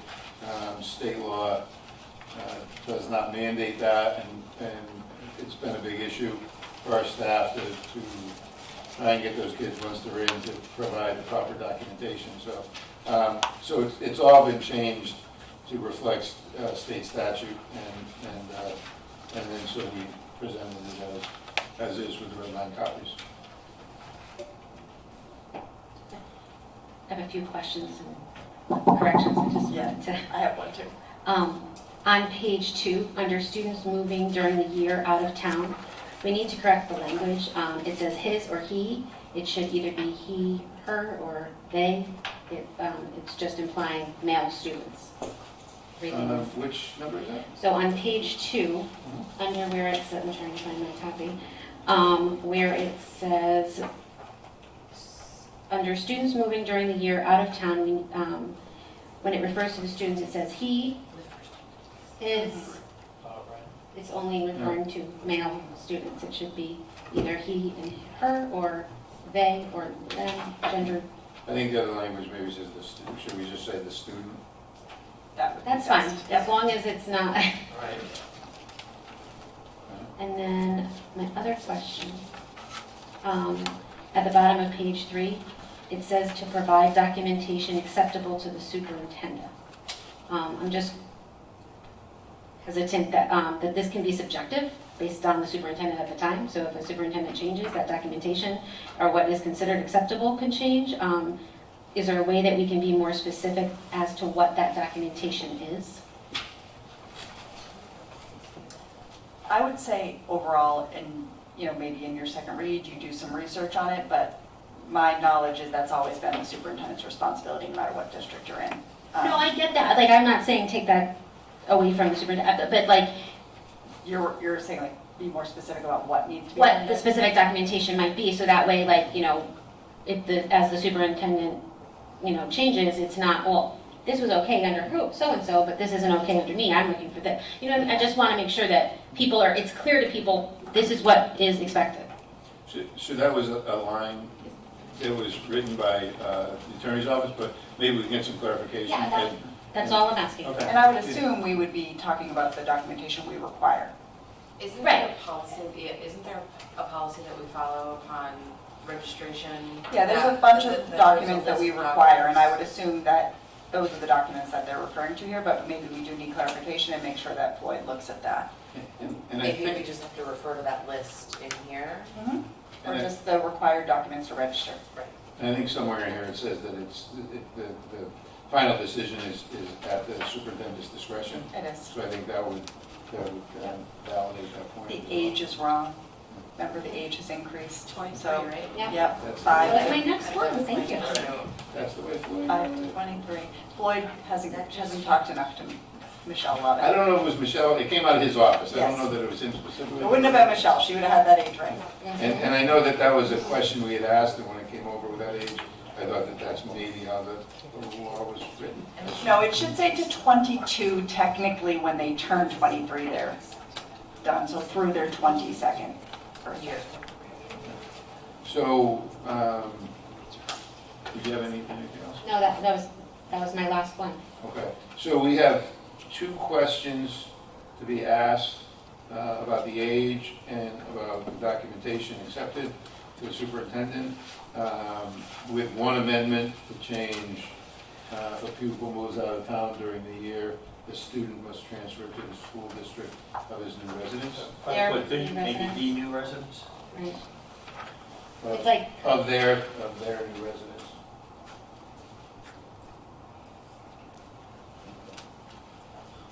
So is that acceptable?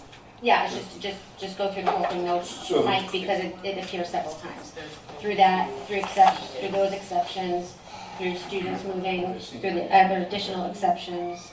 So then we'll make a motion to amend you make a motion to amend the pronouns to the proper theys and theirs. Yeah, or students, however, as long as it's. Okay, yeah. Consistent.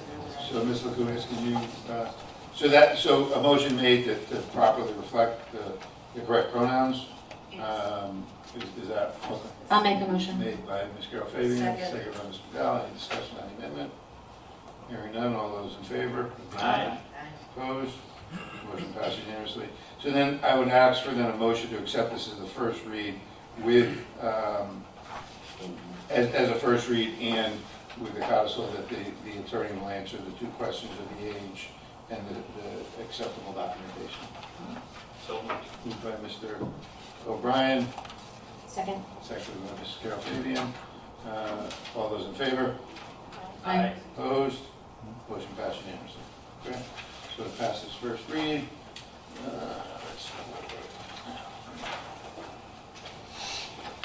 Policy, teacher evaluation program. Yep, Okay. that's what I presented on. I don't know how much you guys would like to read. I promise you the PDAC committee did a great job and it's going forward to the state. I have copies for each of you to take with you, so after you vote here, this is what, we're sending, it's a lot to read. I know, you're so excited. I knew you would be, so I think pretty copies for you. So does everybody feel comfortable voting on this prior to, by accepting PDAC's recommendation? PDAC's recommendation, yep, it was unanimous, they worked hard. And I'm I've looking read over there, the because there's teacher some members on evaluation. PDAC over there. I've read it, Yeah. because it's coming from the Yes. whole state to every district, so Yes. some of us are familiar with it because it is Yeah. being passed in everywhere. That affects some of us. Are you comfortable with the I language? am because I have read it. Okay. We'll accept your recommendation then. Any other discussion? All those in favor? Aye. Opposed? Motion passed unanimously. Now for the heated topic of the night, calendar year. So we were presented this calendar with 2 options. One was to come back to school for January 2nd and 3rd, having the 6th off and the Christmas time before that. And the second was to take the entirety of those 2 weeks off. And I think that was the only sticking point. There are just a couple changes and adjustments that are on both of them, just notable. We have made some adjustments to what were our PLC days to PD and collaboration days, and we've reduced them down to 8 based on just where the holidays are falling and trying to be a little more strategic around how we are using that time. Just so you know, we have gotten stakeholder feedback from our teachers and from our administrators based on this calendar. When I tried to get a really consistent vote to bring to you to tell you whether they wanted to add the extra days or not add the extra days, I could not. As far as the vacation? As far as the vacation days that are the difference on the two calendars, the teachers union and the administrative union could not give me a definitive, they would prefer one way over the other. So they said, bring them both to you, and you guys can make that big decision. You guys just didn't want to be the bad guys. So, and those are, for the most part, the only changes? That's really it. We just tried to streamline and pick better days and make sure that we were accounting so that, we weren't having a half day right after a day off, and just shifted some things around. And I do believe in PLCs. It's not that I don't believe in PLCs, it's that we need to be able to do appropriate and proper training in order to run them effectively. And right now our teachers with us, with the Alliance designation, are desperate for that collaboration time. And we have a lot of new initiatives that are rolling out, and we need some time to be able to work on those things. So we're just trying to be respectful of everybody's times. And I think eventually, once we get appropriate training and proper PLC leadership, then we can revisit that. So discussion. I think we're going to be bad guys either way. Either we're making them come back for 2 days in December, or making them stick around for 2 days in the summer. So I'm fine being the bad guy either way. So all I've heard is preference for version 1. Which is which? The come back for those 2 days. I think that's version 1, right? You're right. I've heard the opposite. I just want to say thank you so much for changing the format. This is so much easier to read, and We're going to stick with this one. it looks so much better. So that's number 1. Number 2, on version 2, the students will be out from December 20th to January 6th. That's a total of 17 days. That's 11 school days in total. Many of our students rely on free breakfast and lunch in our schools, and that would be a service that we wouldn't have for that additional 2 days. So I'm a little concerned about that, and that would make me lean more towards the first version. Also, another concern is most parents go back to work on January 2nd, so then they would have to worry about childcare. And as a parent myself, so that's part of my concern is having to find childcare for those 2 days might be difficult. A lot of parents are also teachers, and they're going to be back to work, so I heavily lean towards the version 1. Just, another, to add to Jill's point, I know Sean and I have discussed this. Another loss with this extended break would be for our students with exceptionalities, right? They go 17 days without their services. And that is a huge loss of time for them. And that is a great concern of mine. We did discuss talking with Sterling House or local services, community services, about bringing in food services or offering some sort of food services. Did anybody have a chance to do that? Or No, I have not. Okay. But I will when you are done your vote, regardless either way. Right. So, in my opinion, for me, it's more about impacting the classroom and attendance. And I think that if we bring those kids back for those 2 days, we're going to see, record absenteeism, and the learning loss will be. I would rather see them stay an extra 2 days and learn than half the kids come and who knows, maybe they'll surprise me, but half the kids come and half them not, and those just be lost days just to fill a gap. But that's just my opinion. Just quickly, on the flip side of the students with exceptionalities, having a break, bringing them back for 2 days, going out for another 3 days, coming back, the consistency isn't there either. So it's either a consistent length of a break or it's a broken, and that's not a good transition either for a lot of those students. I know you guys are looking at me, I heard all these arguments already from both the teachers union and the administrative union, you know, and some. You know, they talked about the high school students, you know, coming back for a couple days helps them get themselves ready for their midterm exams that are about to happen. But on contrary, the elementary teachers tend to find it better if we could possibly have those extra days because they don't transition back well at the end of a week. And we tend to have higher absent rate, both in staff and students. So those are all accurate. Yes, you know, we do have an increased absenteeism if you bring people back at the end of the week for 2 days. But at the same time, sometimes you need that adjustment and those 2 days might be just what you need. When I took the votes, it was literally 50-50. There was nothing I could do to tell you that they preferred one or the other. So I think there are pros and cons to both. And as a board, you guys just need to put your hearts where they need to be for students. There's no perfect answer. I've seen districts on either side of us make a choice in either direction. So I'm going to guarantee, because we have 7 members, it won't be 50-50. Well, that's great. That's what I remember from last. Now I'm gonna make a prediction. We're gonna go version 1. It's gonna snow both those days, and they're gonna get canceled.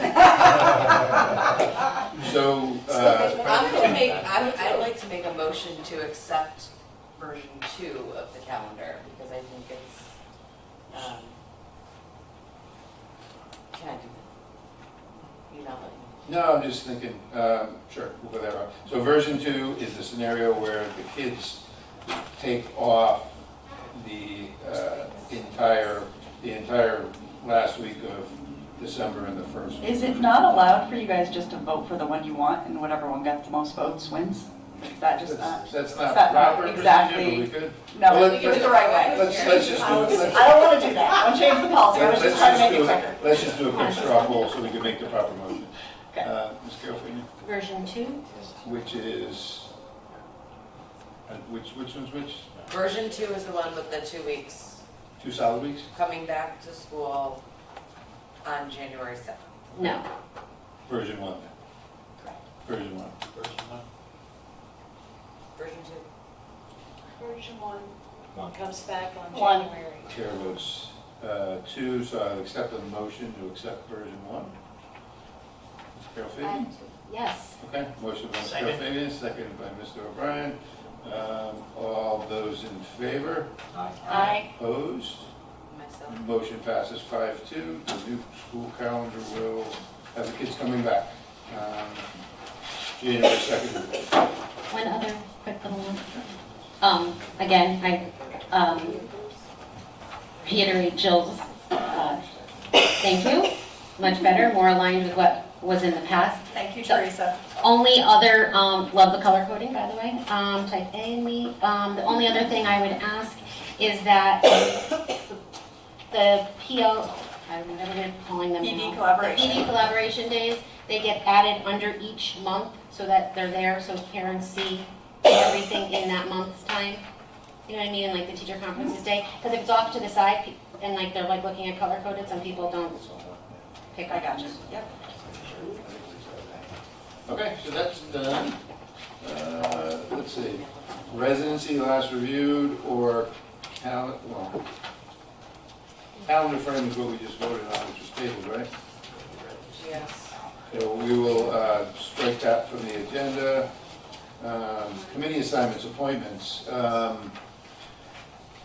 Dr. Dioria has left the policy committee, so we are appointing, it's late, Andrea Fonseca. Andrea Fonseca from Worcester to the policy committee. I'm going to appoint her and need an approval from the board. So moved. By Ms. Bedell. Any discussion? No? All those in favor? Aye. Opposed? Motion passed unanimously. And I believe the 2 assistant superintendents will be heading over to. They will attend the curriculum Curriculum is excellent. starting July 1st. Okay, excellent. The appointments, curriculum committee, Mr. Kennedy or Ms. Carol Fabian? I'll start. So as you guys heard before, we did approved our 2 curriculums last month. And then Arlene gave us a lot of good information as she was on her way out. And she gave us a lot of nice documents that we can kind of dive into over the next couple of years.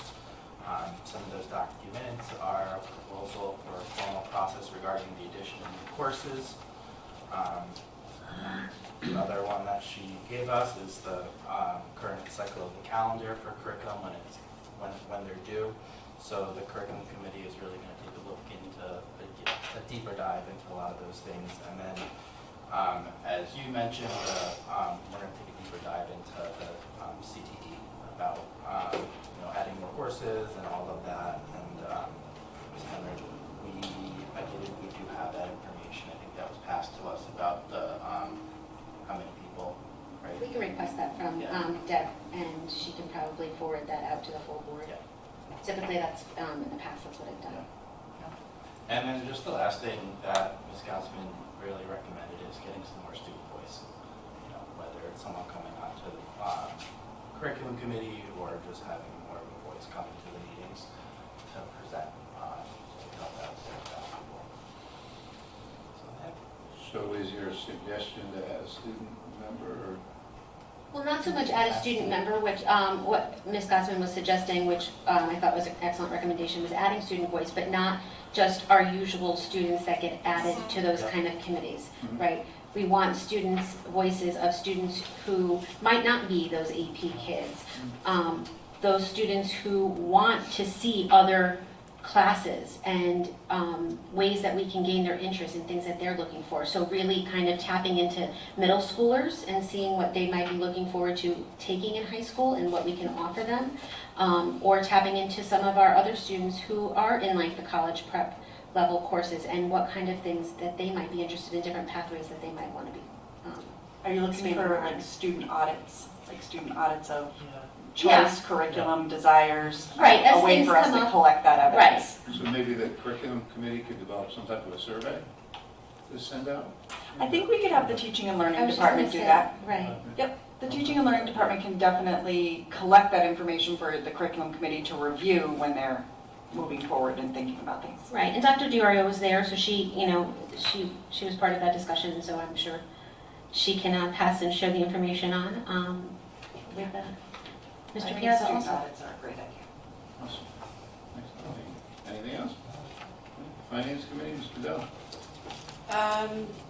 Last week, there was a special finance meeting discussing the budget and finalizing the budget, and our meeting prior to this meeting tonight.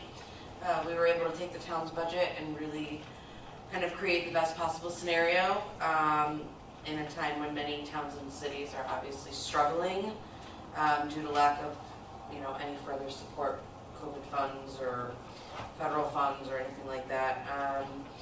We are behind this budget, and it best supports the district, the staff, and students in the best way we can with what we've got. And was put forward with immense thought from the administration, and we appreciate that and the creativity of the funds. So we thank you for that, and we're behind it. School planning, we didn't meet, we had forwarded our recommendation over to the board in regards to redistricting. We will be, I know we have as part of our capital improvement plan, the feasibility study, and some work that will be included in some of the schools. We did talk about possibly creating some type of a dual board with planning and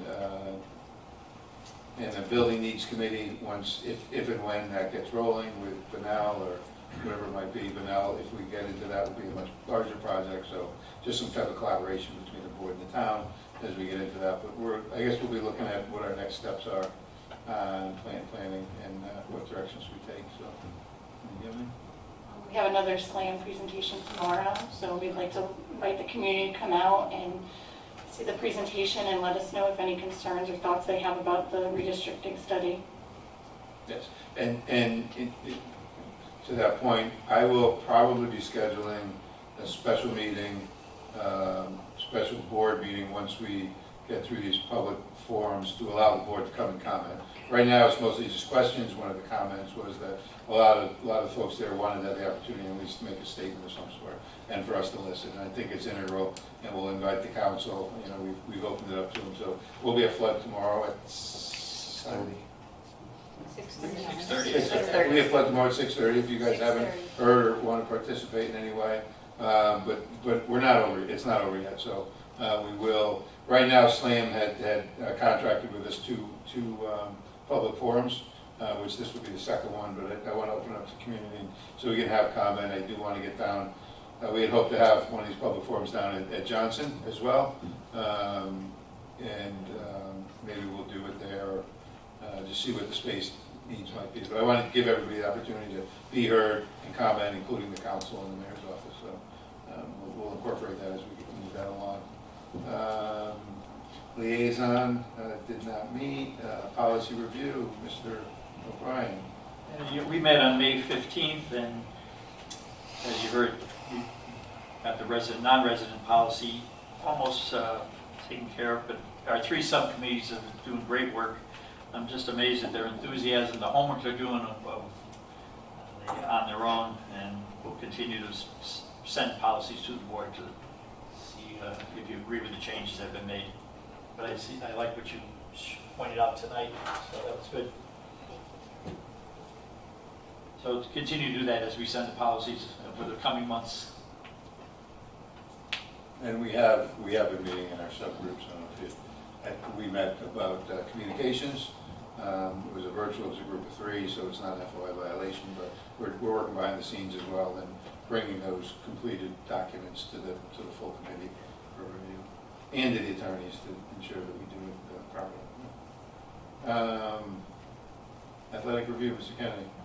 So as you guys heard a little while ago as well, the capital improvement plan, we were able to get 3 bands, which will cover some of the athletics over the past year or so. Heard from the community and schools that there have been missed games because of busing issues.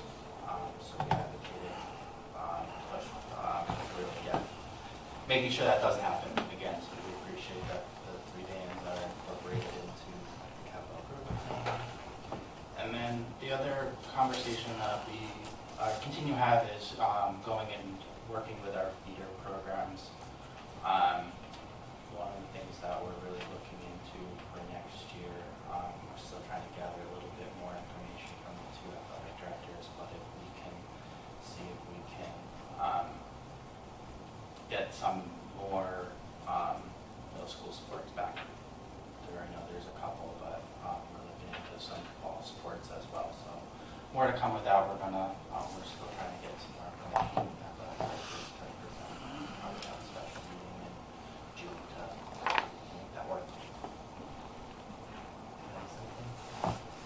Covered it all. I mean, just trying to expand, because they want, some of the problem is that we're seeing is with other sports being added at the high school level, for instance, like volleyball, boys volleyball, it is taken away from other sports, and really trying to just keep all of our kids engaged and active in this athletics. If we can give them the opportunities in the middle school so that they can continue to grow that love and opportunity. Yep. Bylaws, you want to take that, Ms. Neal-Powers? I'm prepared, sorry. No, So the bylaws committee has met. Ms. Lakutis has had to pretty much rewrite there was no original format of the bylaws. There were, I think, printed copies, but nothing in a PDF type format. So she's been working her way through that. We had made some adjustments to it, but it kind of, we all made so many different notes that we had asked that we get a clean red line copy of the changes we made to date, so we can finalize some of the final changes to it, just to consolidate some of it. So she's in the process of that. Hopefully we'll have it for our next meeting, which will be next week. If not, we will we'll postpone it for a bit, until we get it, but that'll be our next step. Naming committee, Matt, as you're aware of, personnel committee, Matt. I was not having a. She wasn't there with us. Yeah. I wanted to make one comment about naming committee. Do me a favor, Bill, if you could, Mr. Ryan, could you just confirm that Mr. Delapiano, when was he added on? Because he wasn't on the original list and added on later. But also, Mr. Herrera, Guillermo Herrera, was not listed on the last minutes, and he was here and he voted. He was a member, I actually. No, But he's not. he's saying. He's not on the minutes as at the naming committee meeting. Okay. That's So a just- correction, if you just let me know, those could be. I just want to make sure that going forward, the committee is accurate. I just want to comment too that, well, thanks for everyone for approving that tonight. It was a long process. And it was timely that today's Connecticut Post had a front page article about the naming of a park in Lordship after Mr. Samus and his grandson. I want to read his quote from his grandson. At a time when we tend to forget some of the people who are true public servants, it's gratifying that my hometown is thinking so far back in time and remembering him this way. So it just tied in with what we did tonight. So, yeah, personnel committee, Cade, Ms. Garfield. Only thing I can share is that the CAPE 2024 Summer Leadership Conference will be August 8th at Water's Edge in Westbrook. CES, Mr. Kennedy. No, okay, so I didn't Okay. No reports for building needs. Any general good and welfare? Any whatever? Yes, so over the past few weeks, we've had the opportunity to participate in Stratford High School and Bunnell Scholarship Nights, the continuing ed graduation. I believe that Ms. Carol Fabian, Mr. Cormier, Mr. O'Brien, and I would agree that these events were super inspiring. Thank you to Dr. Graff and Mr. Delapiano and Mr. Noga for inviting us to participate. I also want to thank the Board of Education for inviting the volunteers across our community to the Volunteer Appreciation Breakfast. Without the support of amazing volunteers in this community, a lot less would be possible. So I appreciated being invited and had a great time. Thank you. And I really enjoyed the continuing ed, and like I said to you, I'm going to find funding so we can give a scholarship or two at continuing ed. I think they used to do that in the past, but they haven't recently, so I'll find funding to do that, aside from the Board of Ed funding, donated money. And I have to talk about what happened at the Bunnell High School Scholarship Night, when my brother-in-law and I almost had heart attacks as they announced that Judy Sheridan Scholarship, that some of you might have known Judy, some of the people who've been around a long time. She was a special ed teacher. And the person announcing said, the Judy Sheridan Scholarship in the amount of $100,000. And she quickly corrected it. Thanks. So you're setting that as your goal for next year? Oh, we've applied for a loan. They have been amazing events. They really have. And the volunteer breakfast was particularly fun because I had an opportunity to sit down at the tables and ask, what they volunteered for and what they were doing, and it was really inspiring to see. So, all of it, I'm very thankful to have been a part of all of it. The Stratford High Top 25 was a great breakfast, except it was 26. Right? Listen, sometimes you have to go to 26. Right. All right, anything else? Hearing none, Motion to adjourn. Second. Ms. Carol Fabian, all those in favor? Opposed? Motion passed unanimously. 10:01.